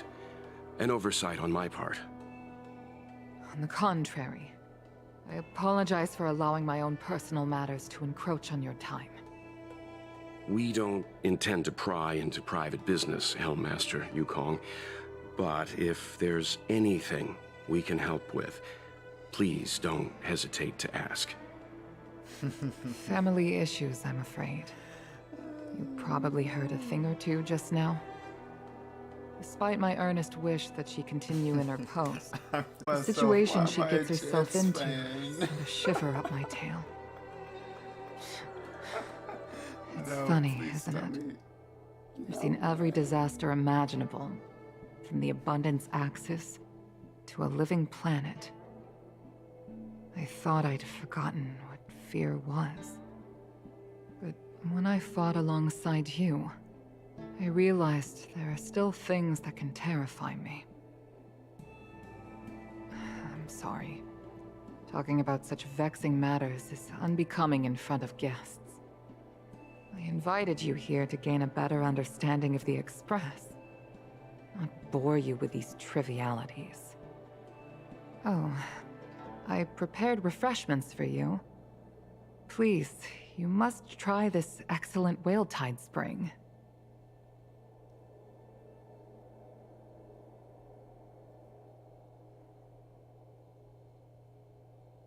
Please accept these gifts as thanks for saving my daughter. I'd heard that the Nameless had traversed the Starry Sea, but I wasn't prepared for how much I could learn from you. Well, I'd heard from members of the Skyfaring Commission that you were a top-tier pilot, Madam Yukong, and an ace among the Cloud Knights. Now that I've seen you in action, I know the rumors were true. I hope to witness your flying ability for myself one day. We'll head off now. The Commission must be busy. I look forward to our next meeting, Madam Yukong. On my flying ability, I'm afraid I'll have to disappoint you, Mr. Yang. The sky no longer suits me.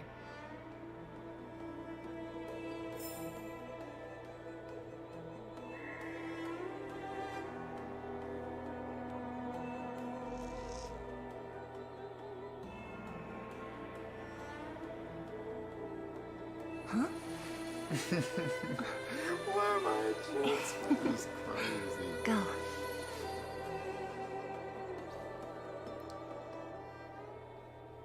That's crazy, bro.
Oh, I have to leave. Oh, very well. I think I might leave.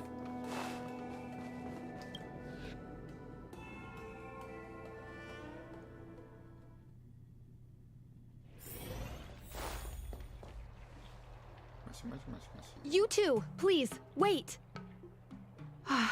Thank you for saving me, benefactors. And I'm sorry you had to witness all that.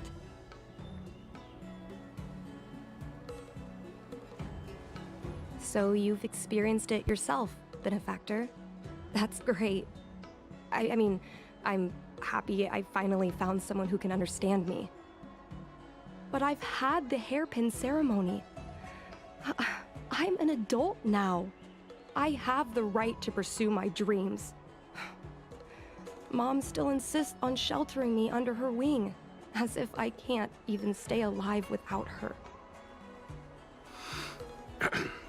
Miss Qingni, these are family matters. I'm not sure it's my place to comment. However, in my personal experience, becoming a parent often means we become obstinate. To erode a rock, one must be patient and persistent, like water. What I mean to say is, instead of trying to prove yourself suddenly, perhaps you could demonstrate your ability to look after yourself methodically, over time. Don't you think, Miss Qingni?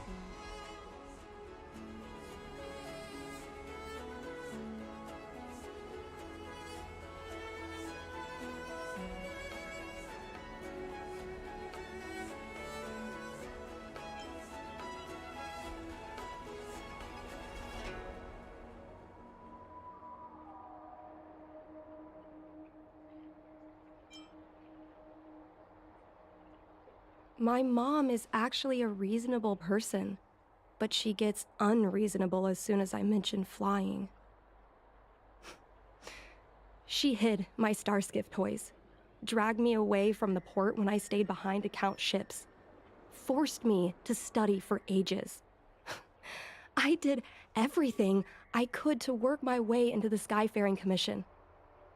But she used her authority to assign me a desk job. Every time I walk along Starwatcher Avenue and look up at those ships flying freely across the sky, I feel empty inside. Speaking of empty inside, so how were Mom's refreshments? Good? I've been so angry today I forgot to eat anything. How about this? My mom thanked you guys with refreshments, so I should do the same. Let me take you around Starskiff Haven. We can try the most authentic snack on the LaFu.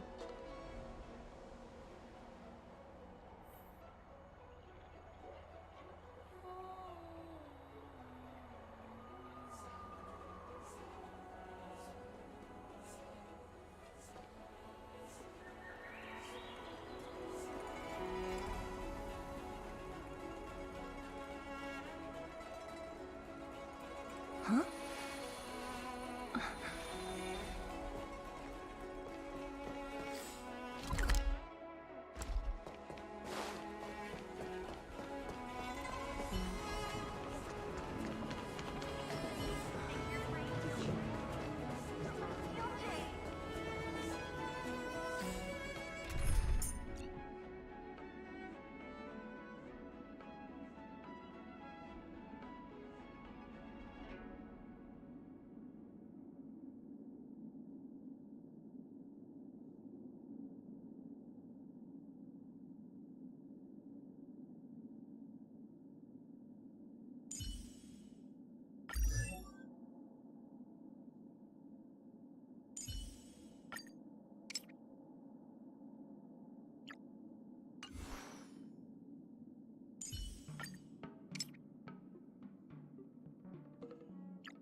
I understand.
I understand.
I understand.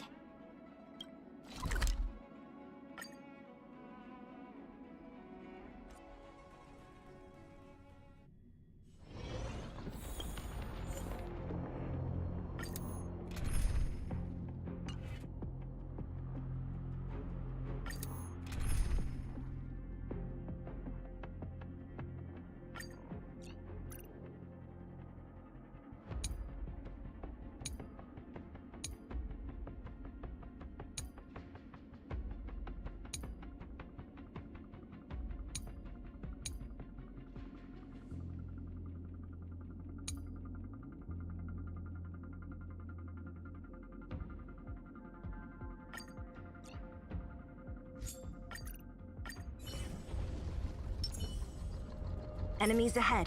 Up for a scrap?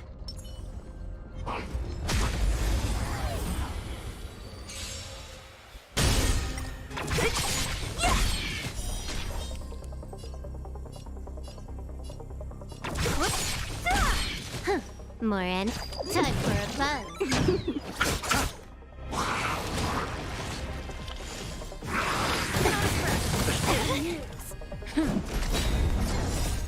Lance forward! Who's next? Disappear among the sea of butterflies. Illusions of the past. This is double speed.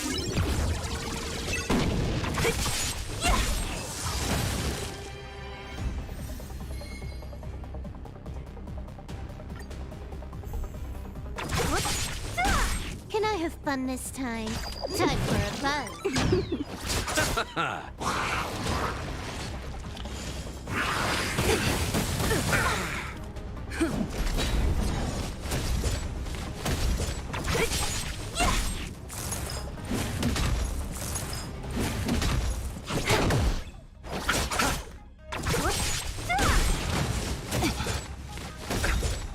The dead return!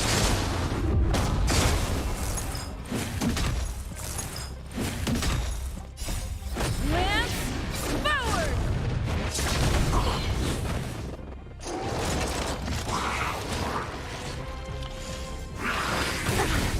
I underestimated you. Who's next? Disappear among the sea of butterflies. Illusions of the past.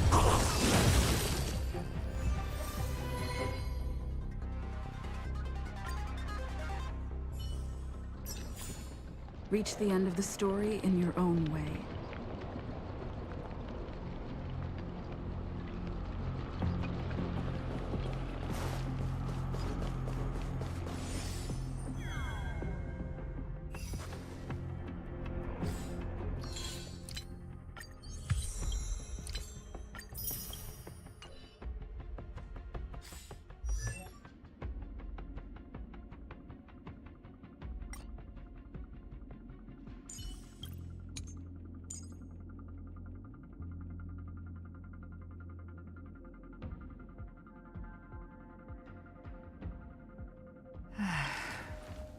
It's been so long.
Mm-hmm.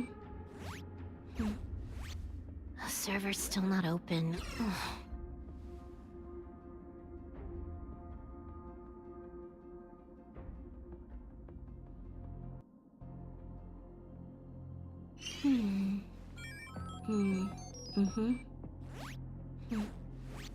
The server's still not open.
I understand.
understand.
I understand.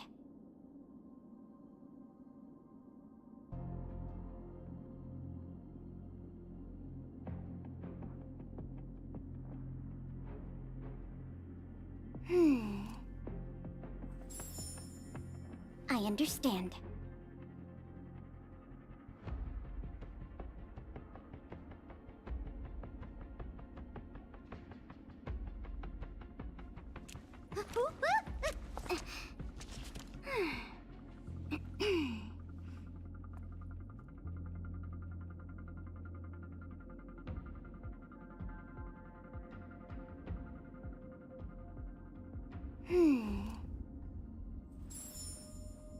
I understand.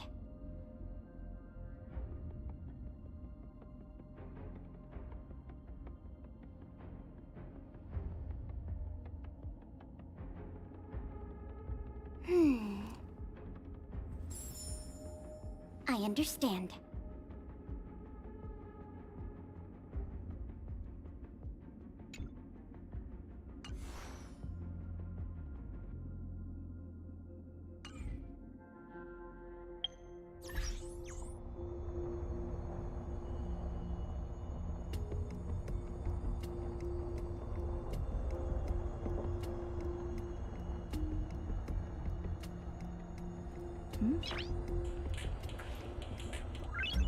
Noise.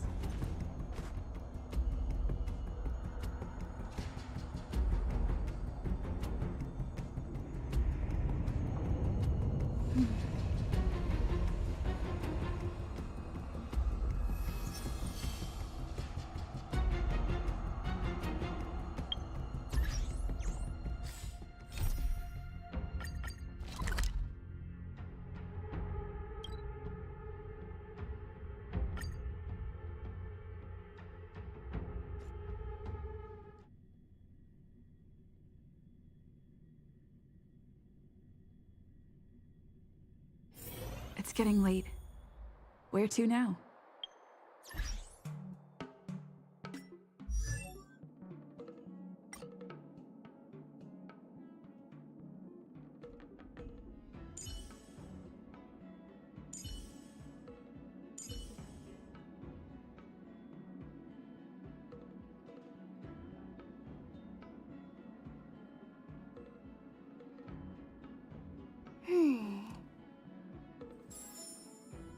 I understand.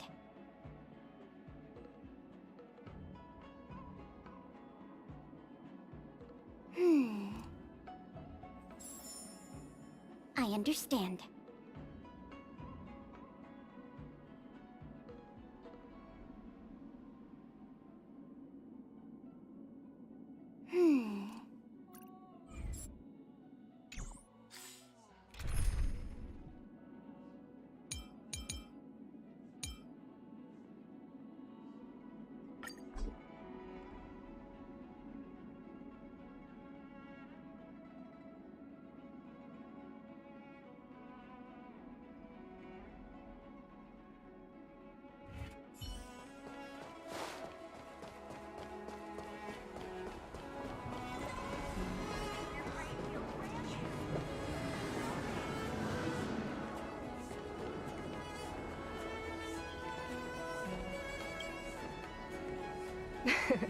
We're here! The thing about the most authentic snack on the Cienjo Lafu is it's a drink, and it's inside this vending machine. I'm sorry, I'm afraid I don't have the money for anything fancy. Here, Mung Bean Soda, 1 can each. This thing has a bit of a unique flavor, but I love it. Let me try. A nostalgic experience. Oh, is there a drink like this where you're from? No, this reminds me of when I first boarded the Express and forced myself to drink Himiko's coffee, and how my taste buds never fully recovered. How is it? Bearable?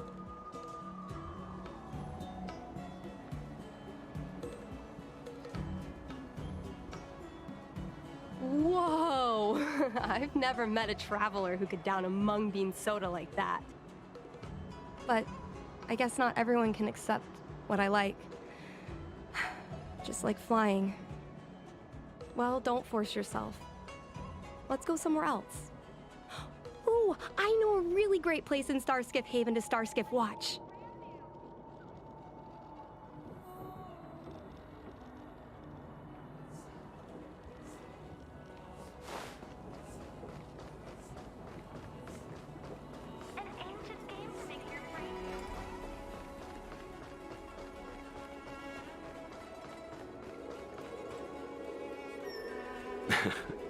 You know, there are a lot of mung bean soda moments in life. If you don't try, you won't know. Unique experiences are often a product of risky choices. Tell that to my mom. Her #1 life lesson is, you can't turn back once you enter the sky. Pilots are always dancing with death. I know she's right. I know being a fighter pilot is an exhausting and dangerous job. But I still want to fly among the stars. To fight for the Cienjo Alliance across the vast galaxy. Why are you so dedicated to that idea, Miss Qingni? Have you heard of the Foxian birth fate tradition? Soon after a child is born, we surround them with items that represent future destinies. If the child reaches for a jade abacus, then they'll grow up to be a diviner. If they reach for a sword, then they'll grow up to be a famous warrior. And if they reach for a toy starskiff,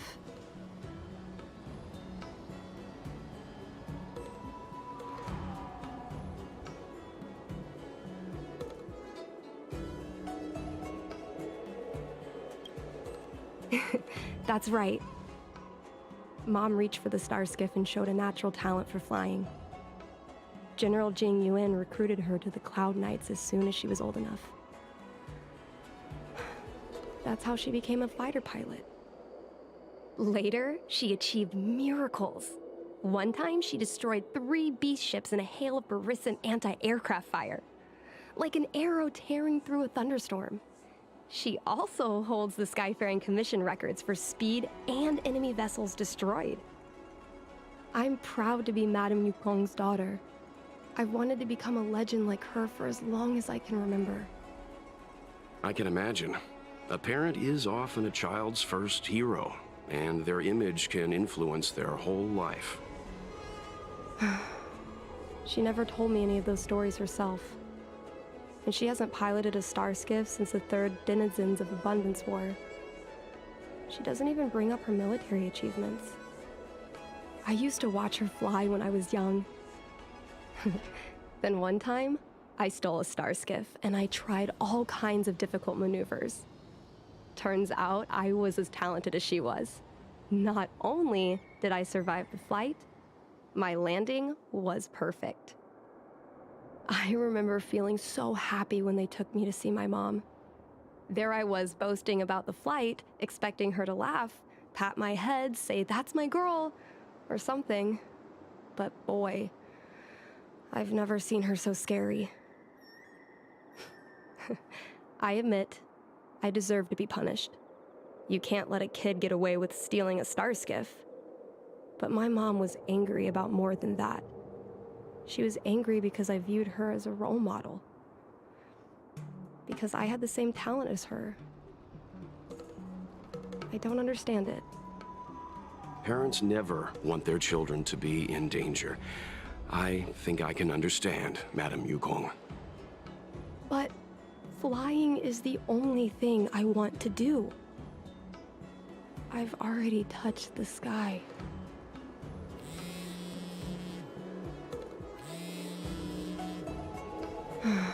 It's Mom's secretary, Miss Siquei. She just sent me a message. Mom lost one of her trinkets in Stargazer Navalia when she came to save me. Miss Siquei suggested I find the trinket and return it to Mom. Said it might help me get back in her good books. In Stargazer Navalia? Let's go with you and have a look. Is it really okay to bother you two again?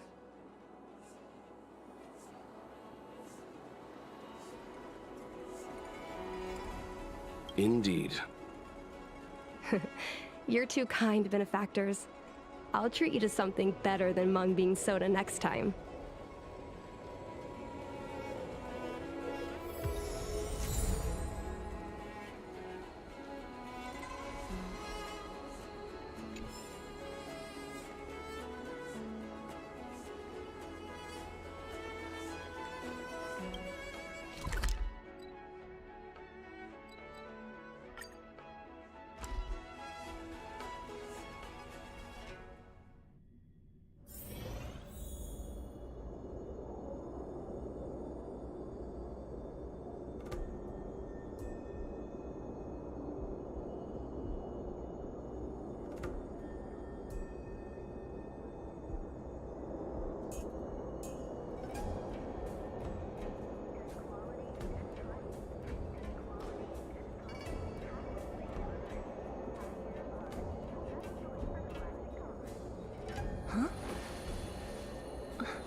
Go.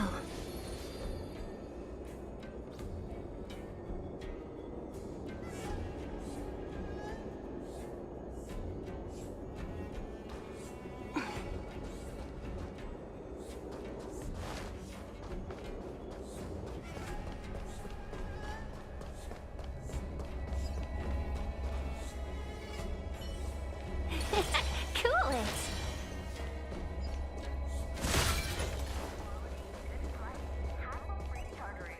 High-end barge, the best choice for galactic commerce.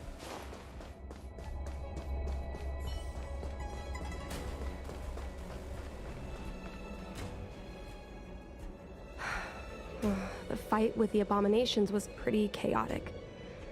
I think Mom's trinket would have dropped around here.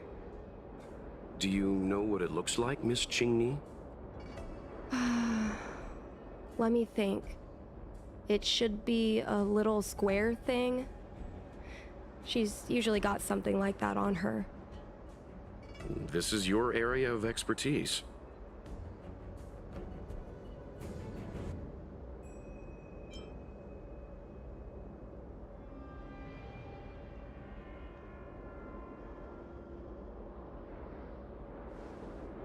Well, isn't finding a needle in a haystack a type of puzzle solving?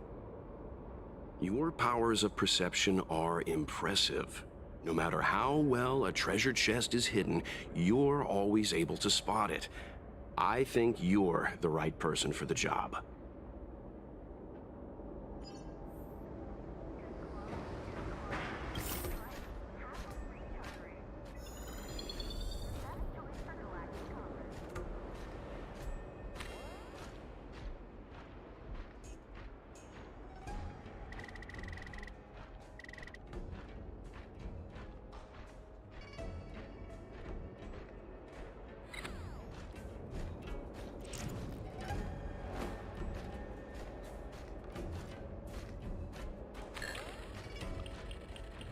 A bird cage. Huh.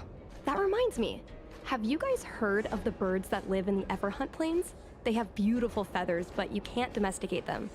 They don't live long if you lock them in a cage. Makes sense. How could a bird that's known the sky live in a cage?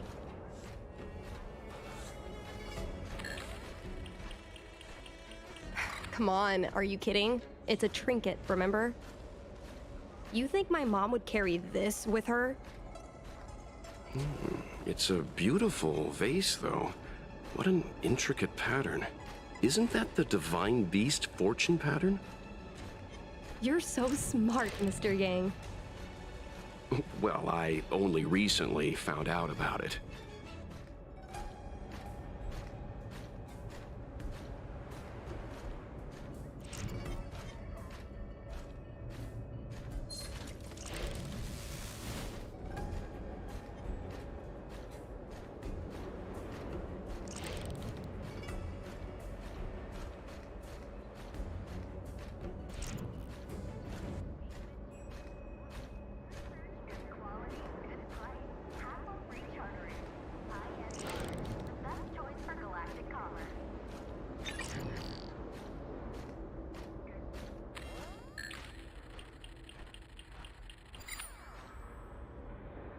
Mom always carries this trinket around with her, but I never realized there was something inside.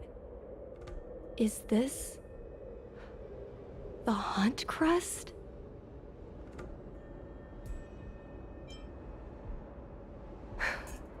This is what pilots hang in their Starskiff cockpits for good luck.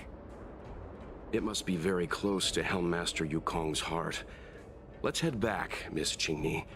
I think you should return this trinket in person. This is an opportunity for the two of you to talk. Not yet.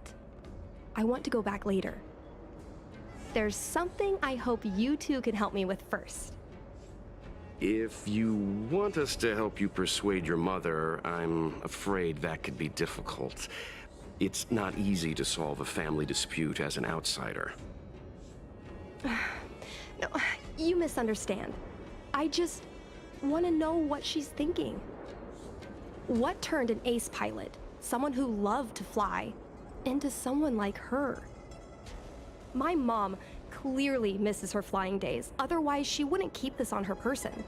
But she doesn't fly anymore and refuses to let me become a fighter pilot. Why? Maybe we can ask some people who might know the truth.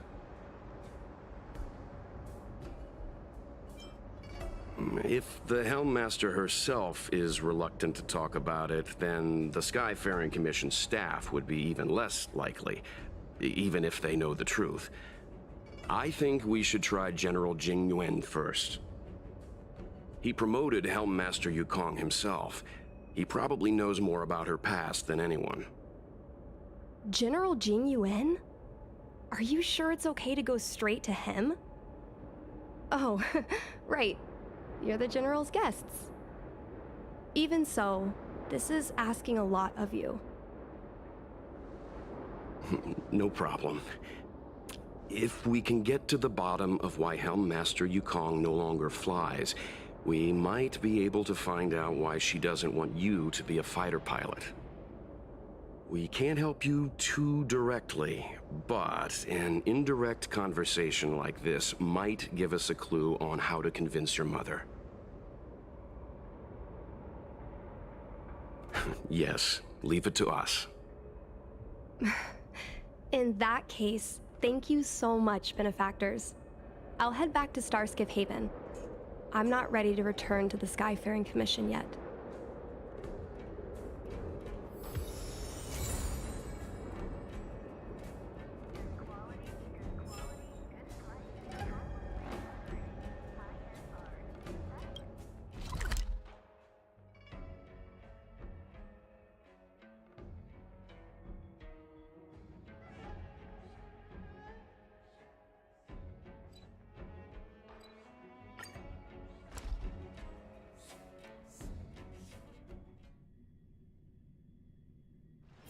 Let's take it in turns. You rest. I'll stand guard.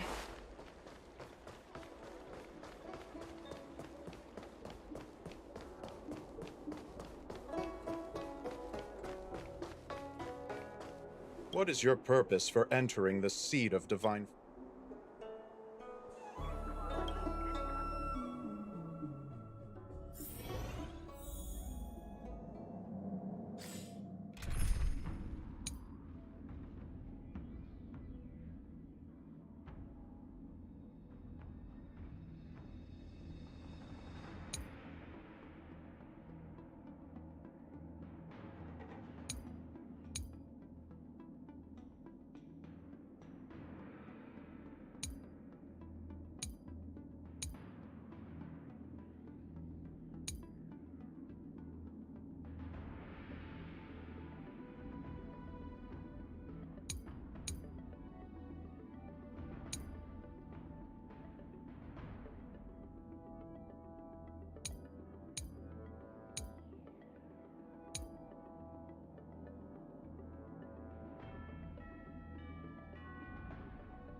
I understand.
Mr. Yang, and you? What brings you to the seat of divine foresight this time? It's nothing urgent. We were hoping to understand Helmmaster Yukong a little better. Yukong? I heard an office worker from the Skyfaring Commission flew a star skiff to assist in the present crisis, but ran into trouble herself. She was only saved thanks to a couple of travelers. On behalf of the Law Fu, you have my thanks once again. The seat of divine foresight heard that Yukong seldom seen but often feared temper was on display. I believe the two of you were caught between mother and daughter. We heard that Helmmaster Yukong was an outstanding pilot, but that she refuses to let her daughter embark on the same career. Yukong herself is best placed to answer such questions. But naturally, you are here because you fear that Helmmaster Yukong would decline to answer. If you wish to dispel Miss Qingni's curiosity, perhaps we can take a small step back from the topic at hand. What do you wish to know about Yukong the pilot?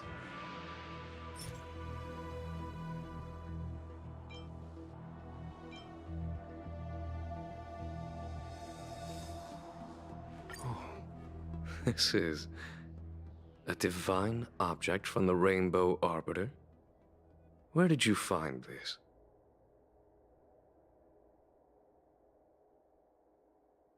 This object has been stored inside Helmmaster Yukong's personal trinket all along. Miss Qingni lent it to us. She thought it might be a way to find out more about Yukong's past and why she no longer flies. This object is no ordinary trinket. It has borne witness to blood and tears. I'm sure you're both familiar with the Xianzhou's long galactic hunt. But have you heard of the denizens of Abundance Wars? As the Xianzhou has continued to cleanse the universe of immortal abominations, so too has the Abundance Axis succeeded in breaching our defensive lines. they pushed the Xianzhou to the brink of disaster. 30 years ago, the Xianzhou Yaoqing and Fenghu were besieged by our enemies. Even in the long history of warfare between the Xianzhou Alliance and the denizens of Abundance, that air battle was one of the most tragic. We were greatly outnumbered by the abominations of Abundance. Almost 1 million fighter pilots fought in the bitter battle. Those who survived numbered no more than 100,000. Had the Rainbow Arbiter not descended and destroyed the enemy's assault with their sky-shattering Lux Arrow, who's to say whether the Luofu would still be here today? Such divine objects were forged from the embers that the Arbiter's divine arrow left behind. For the survivors, these relics contain the blood of their comrades, the ashes of their enemies, and the dust of their memories. Yukong is a survivor of that war. Her best friend, Cai, perished on the battlefield. I don't have any other questions. Thank you, General. I do not wish to speculate on the reason behind Helmmaster Yukong's reluctance to fly, nor do I want to open up old wounds. However, it is difficult to discard one's past. Yukong and Cai trusted each other with their lives. The Helmmaster will have strong memories of that time. Perhaps it is not my place to say, but I believe Qingni has the right to know about the past, as the past is starting to affect her future. Thank you, General.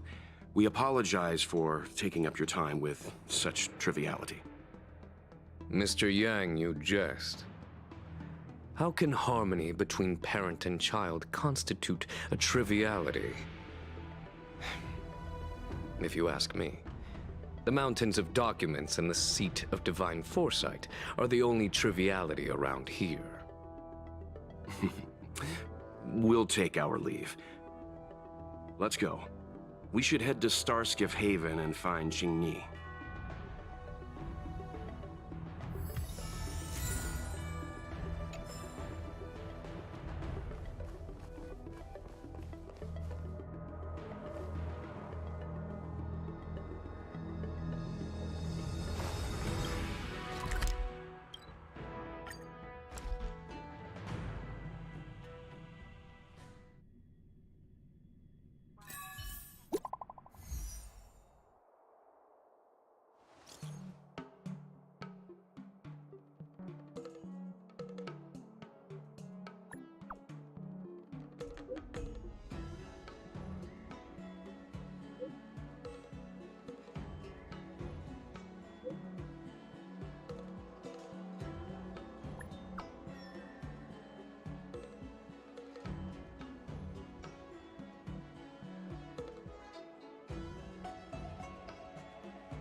You're here. My mom isn't in a great mood. She went for a walk.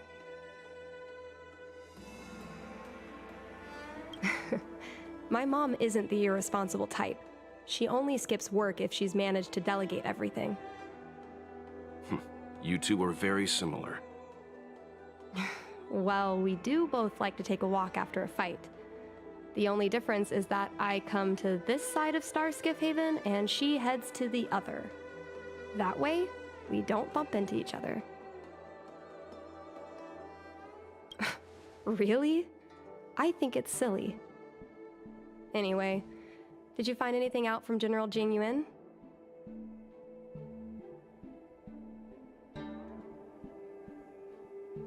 Did Helmmaster Yukong never bring this up with you? I was always curious about her past, but she either dodged my questions or pretended not to hear them. In the end, I realized she probably experienced something that left a scar that never fully healed. I never asked her again.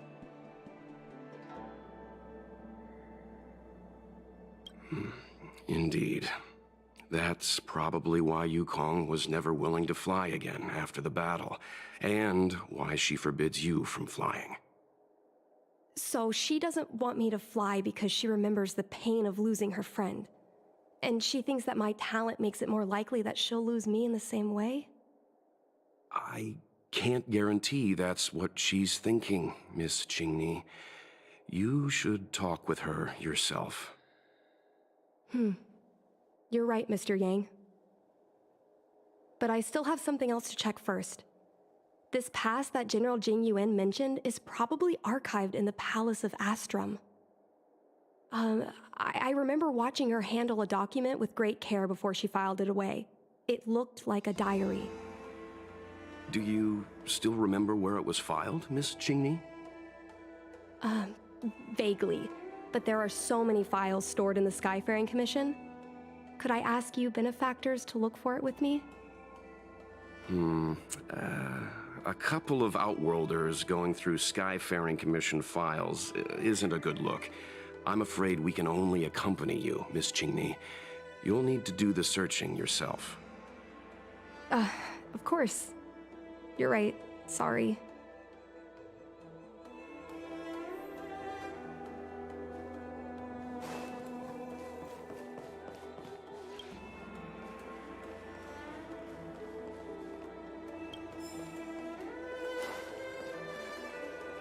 We can use this one. Okay. Let me see.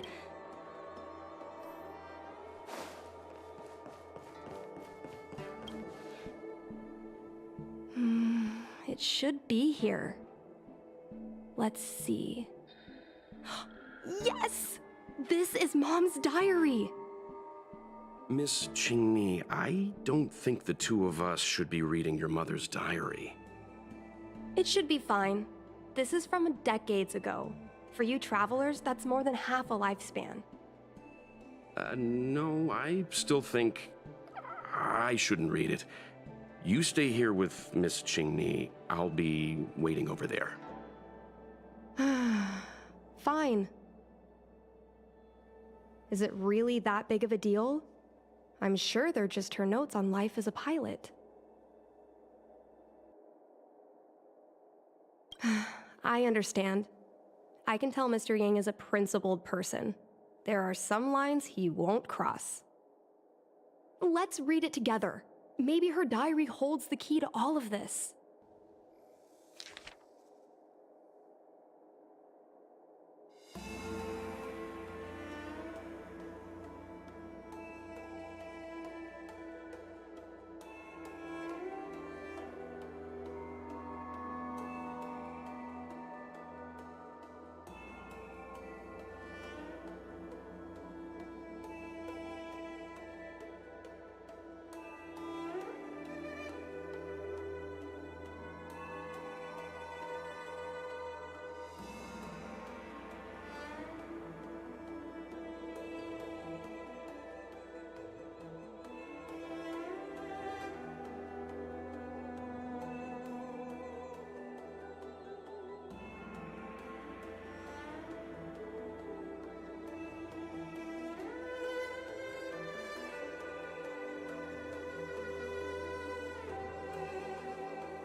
What is the meaning of this? The Helm Master's daughter bringing Outworlders in to sneak around? What do you have in your hands? Let me see. Madame Yukong's diary? The nerve. How dare you read Madame Yukong's personal diary? And with her daughter, too. By the Arbiter, you two are in for a... Mr. Yang Min, please, calm down. Let us explain.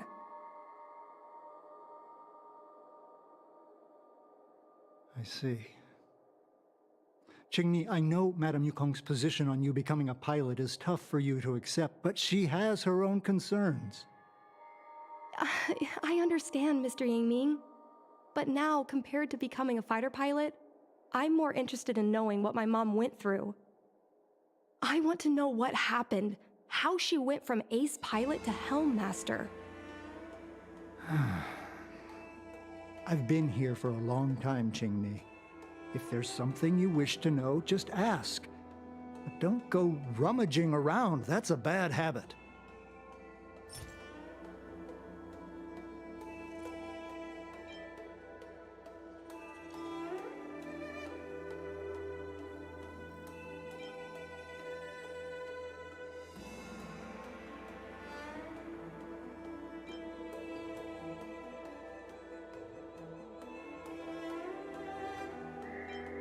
Miss Tsai? I remember her. She was an ace gunner. Many people wanted to be her flight partner. Her husband, Mr. Guan Yuan, was a pilot. They manned the same skiff and were the envy of many. But when it came to pilots, your mother was the best match for her. They flew together all the time. Even Mr. Guan Yuan couldn't match their numbers. Well, after he passed away in battle, Tsai rarely teamed up with anyone except your mother. It was tragic when Tsai died soon after. That's the life of a pilot. No one knows which flight will be their last. Tsai's death was a big blow to Madame Yukong. After the battle, she refused to turn in Tsai's possessions as per regulations. She kept them locked away occasionally taking them out to admire.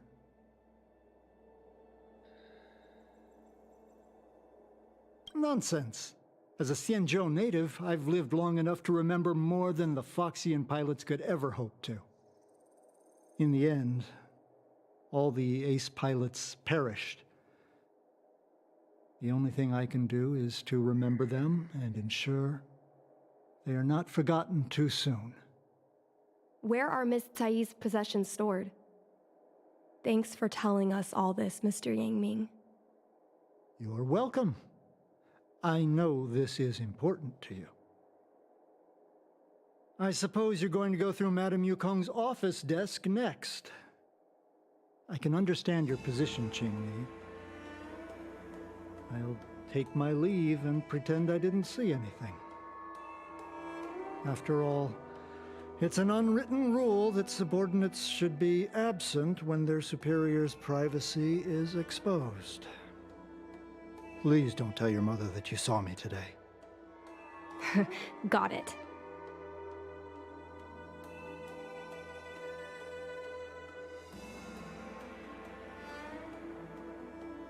Hurry. Madame Yukong will be back soon.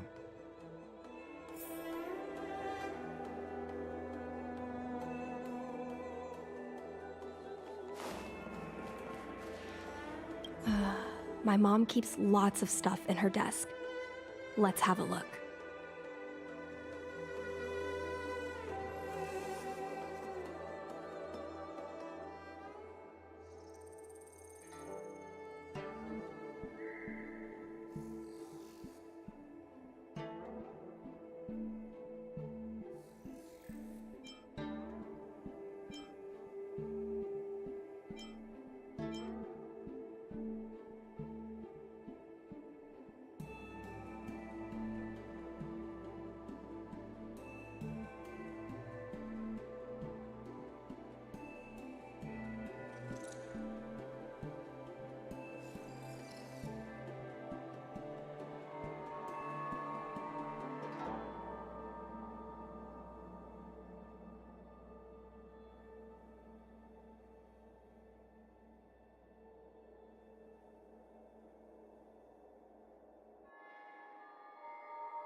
That's the selling point of this desk.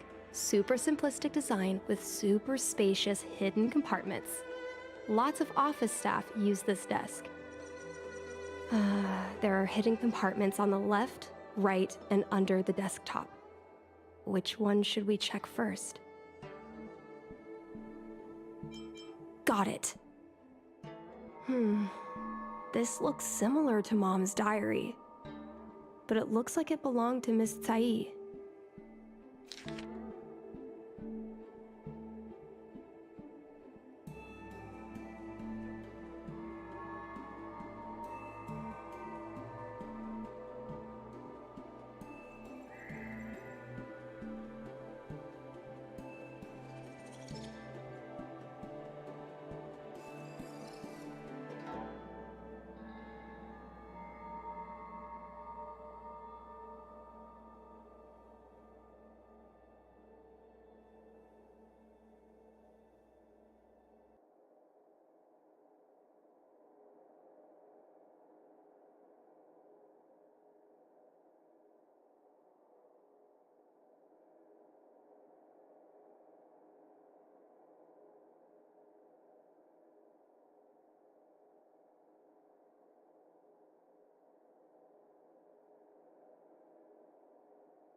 So,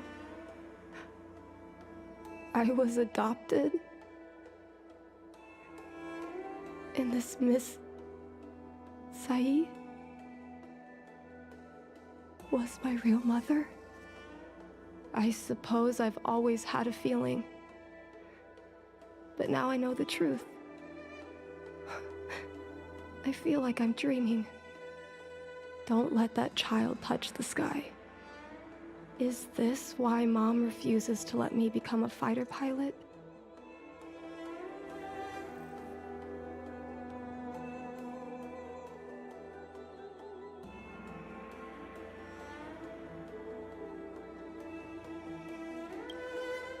For a pilot, the most important oath before departure is the promise to bring your comrade back. Mom didn't manage to bring her comrade back. So she vowed to prevent me from setting out. Not only am I her daughter, I'm also her final promise to Sae. I never thought my dream would put Mom in such a difficult situation. I feel a lot closer to Mom after reading this diary. Even if we're not connected by blood, I understand her a lot more now.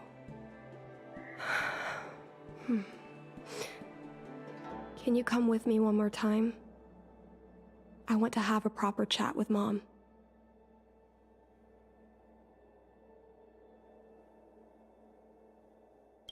Yes.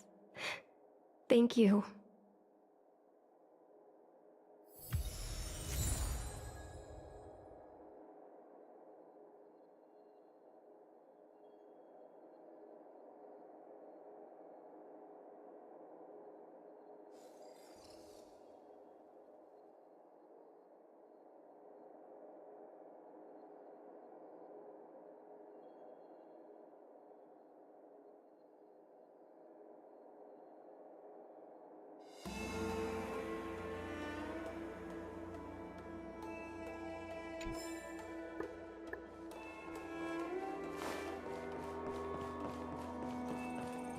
You're all done?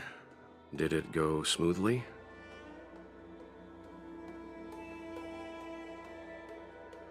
I see. Let's find Helmmaster Yukong. We'll accompany you. We're here to help, but she and I really shouldn't interject when you're conversing with your mother. It's okay. I understand. Just having you stand next to me is already a great help, benefactors.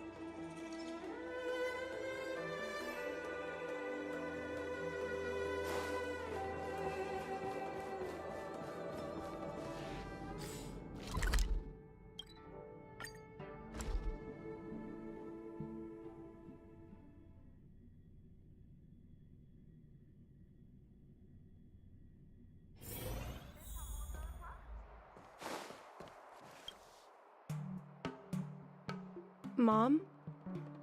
Qingni, why are Mr. Yang and they here too? Miss Qingni kindly agreed to show us around Starskiff Haven. She mentioned she was trying to mend things between you, but was feeling shy about it. We volunteered to come with her. Thank you. I must apologize for the trouble my daughter has brought you. Mom! All right, it's getting late. Let's talk once we're home.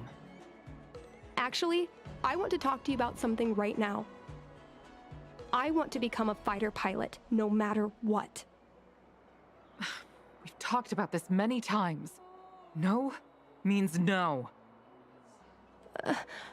But... Seems like Miss Qingni is a little hesitant. Try giving her a little push. I thought Mr. Yang said we shouldn't interject. What should I say?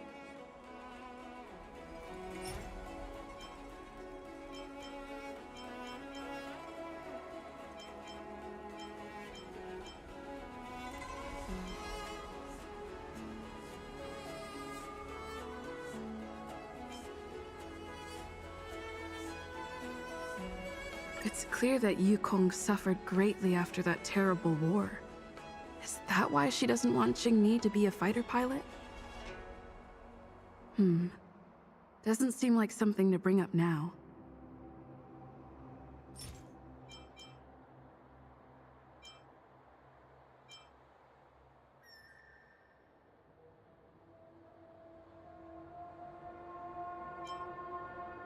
This divine object is a testament to Yukong's devotion to the hunt. Qingni believes it's a sign that Yukong still misses the life of a fighter pilot. Still, it doesn't seem like something to bring up now. Qingni remembers that Yukong has always avoided talking about her career as a fighter pilot, and that she wants to prevent Qingni from following the same path. Why? Doesn't seem like something to bring up now, though.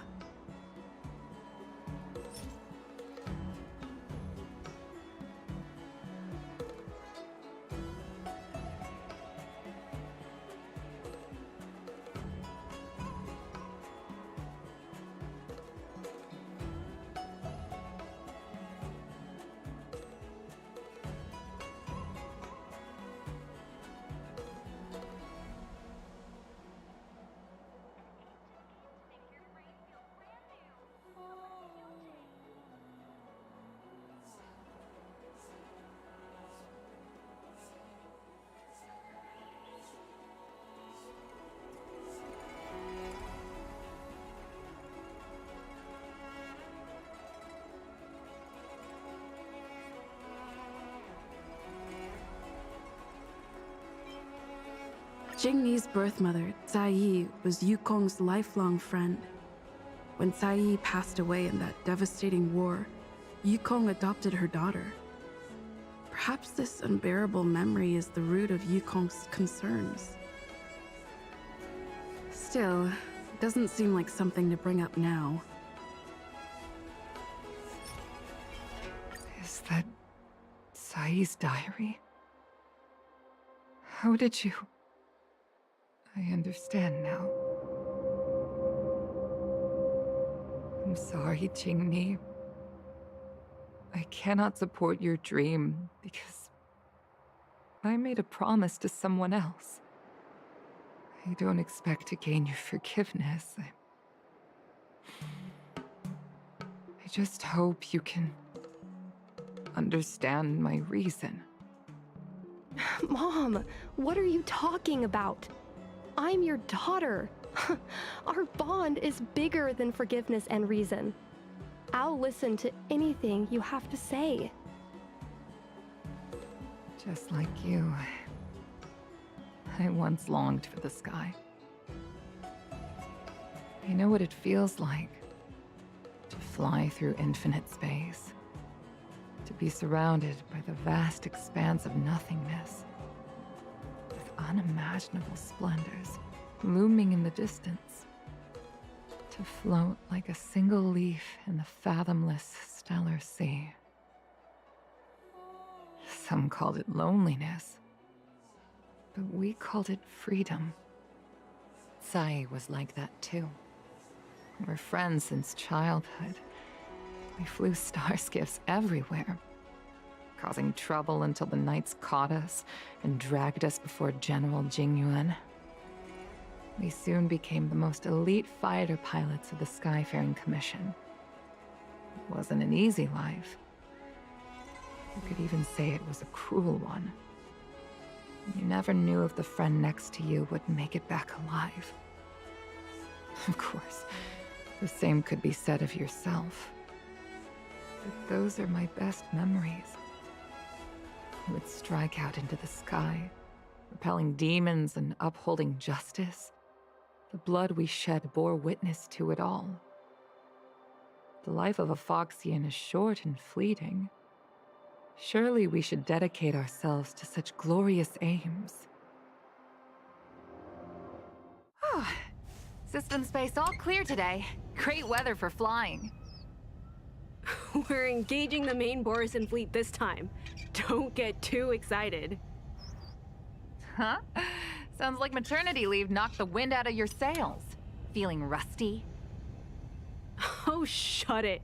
I think you're just excited because you haven't flown with me for so long. Did you miss me? Of course I missed you. The galaxy felt smaller without you in my cockpit. Say, Sai, really didn't think you'd come back. Do you really like flying star skiffs that much? You bet. Sure, it's exhausting, dangerous, low paid. Plus, you only get back to the Luofu a few times a year. But given the choice, I'd always pick this. I guess I already touched the sky. Mind is mysterious. I've lived for more than 200 years. Forgotten nearly every conversation I've ever had. But I still remember us shooting the breeze that day. It's crystal clear. It was the last time I spoke to Sai.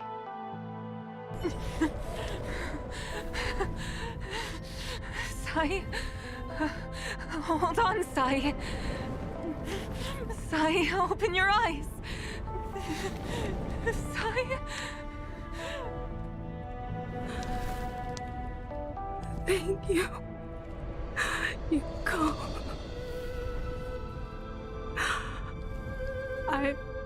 I've had a good life.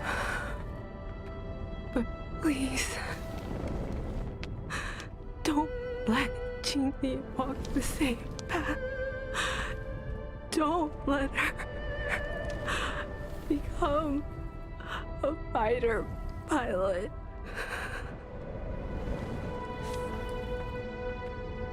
Sai, she's your daughter. You'll be able to tell her yourself, do you hear? The rescue's almost here. Stay with me. Jingni is waiting for you. She lost Guang Yan. She can't afford to lose you too. Wake up! Sai! Sai! Sai!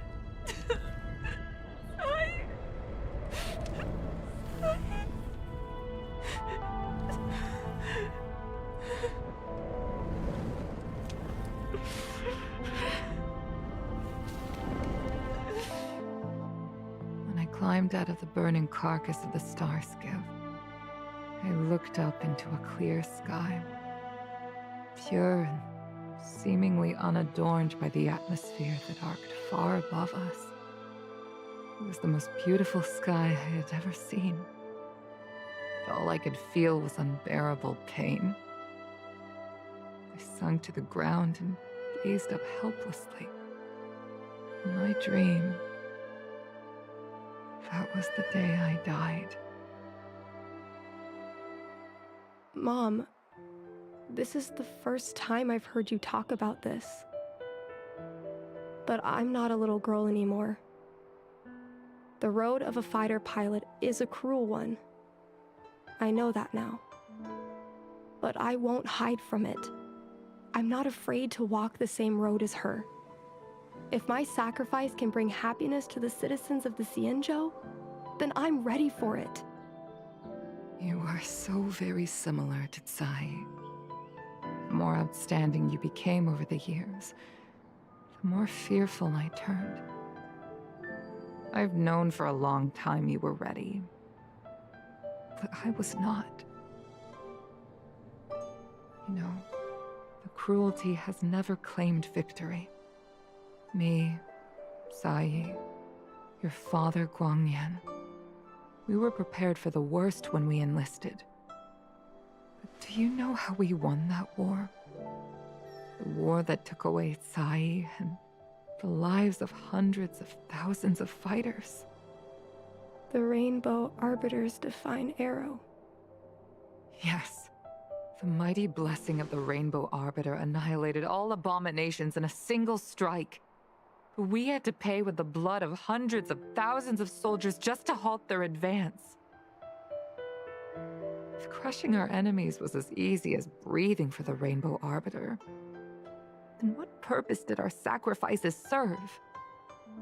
Under the might of an Aeon, the sacrifices of ordinary creatures are but a joke. We are nothing. We mean nothing. Mom. But I never should have allowed my fears to compel me to make decisions for another person.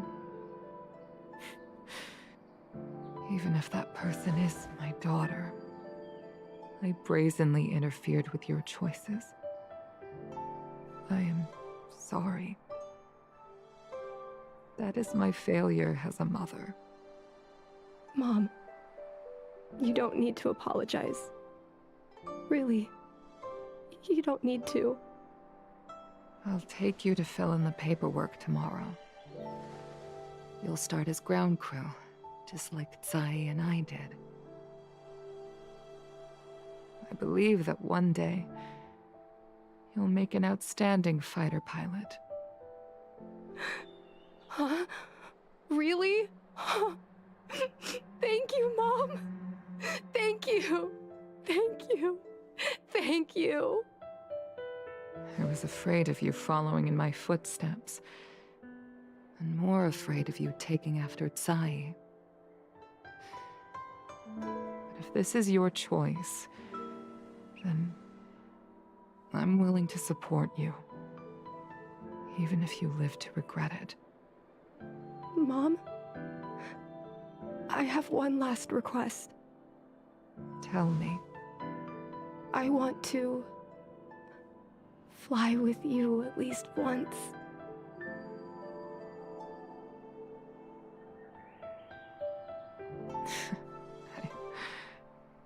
I'm afraid I can't.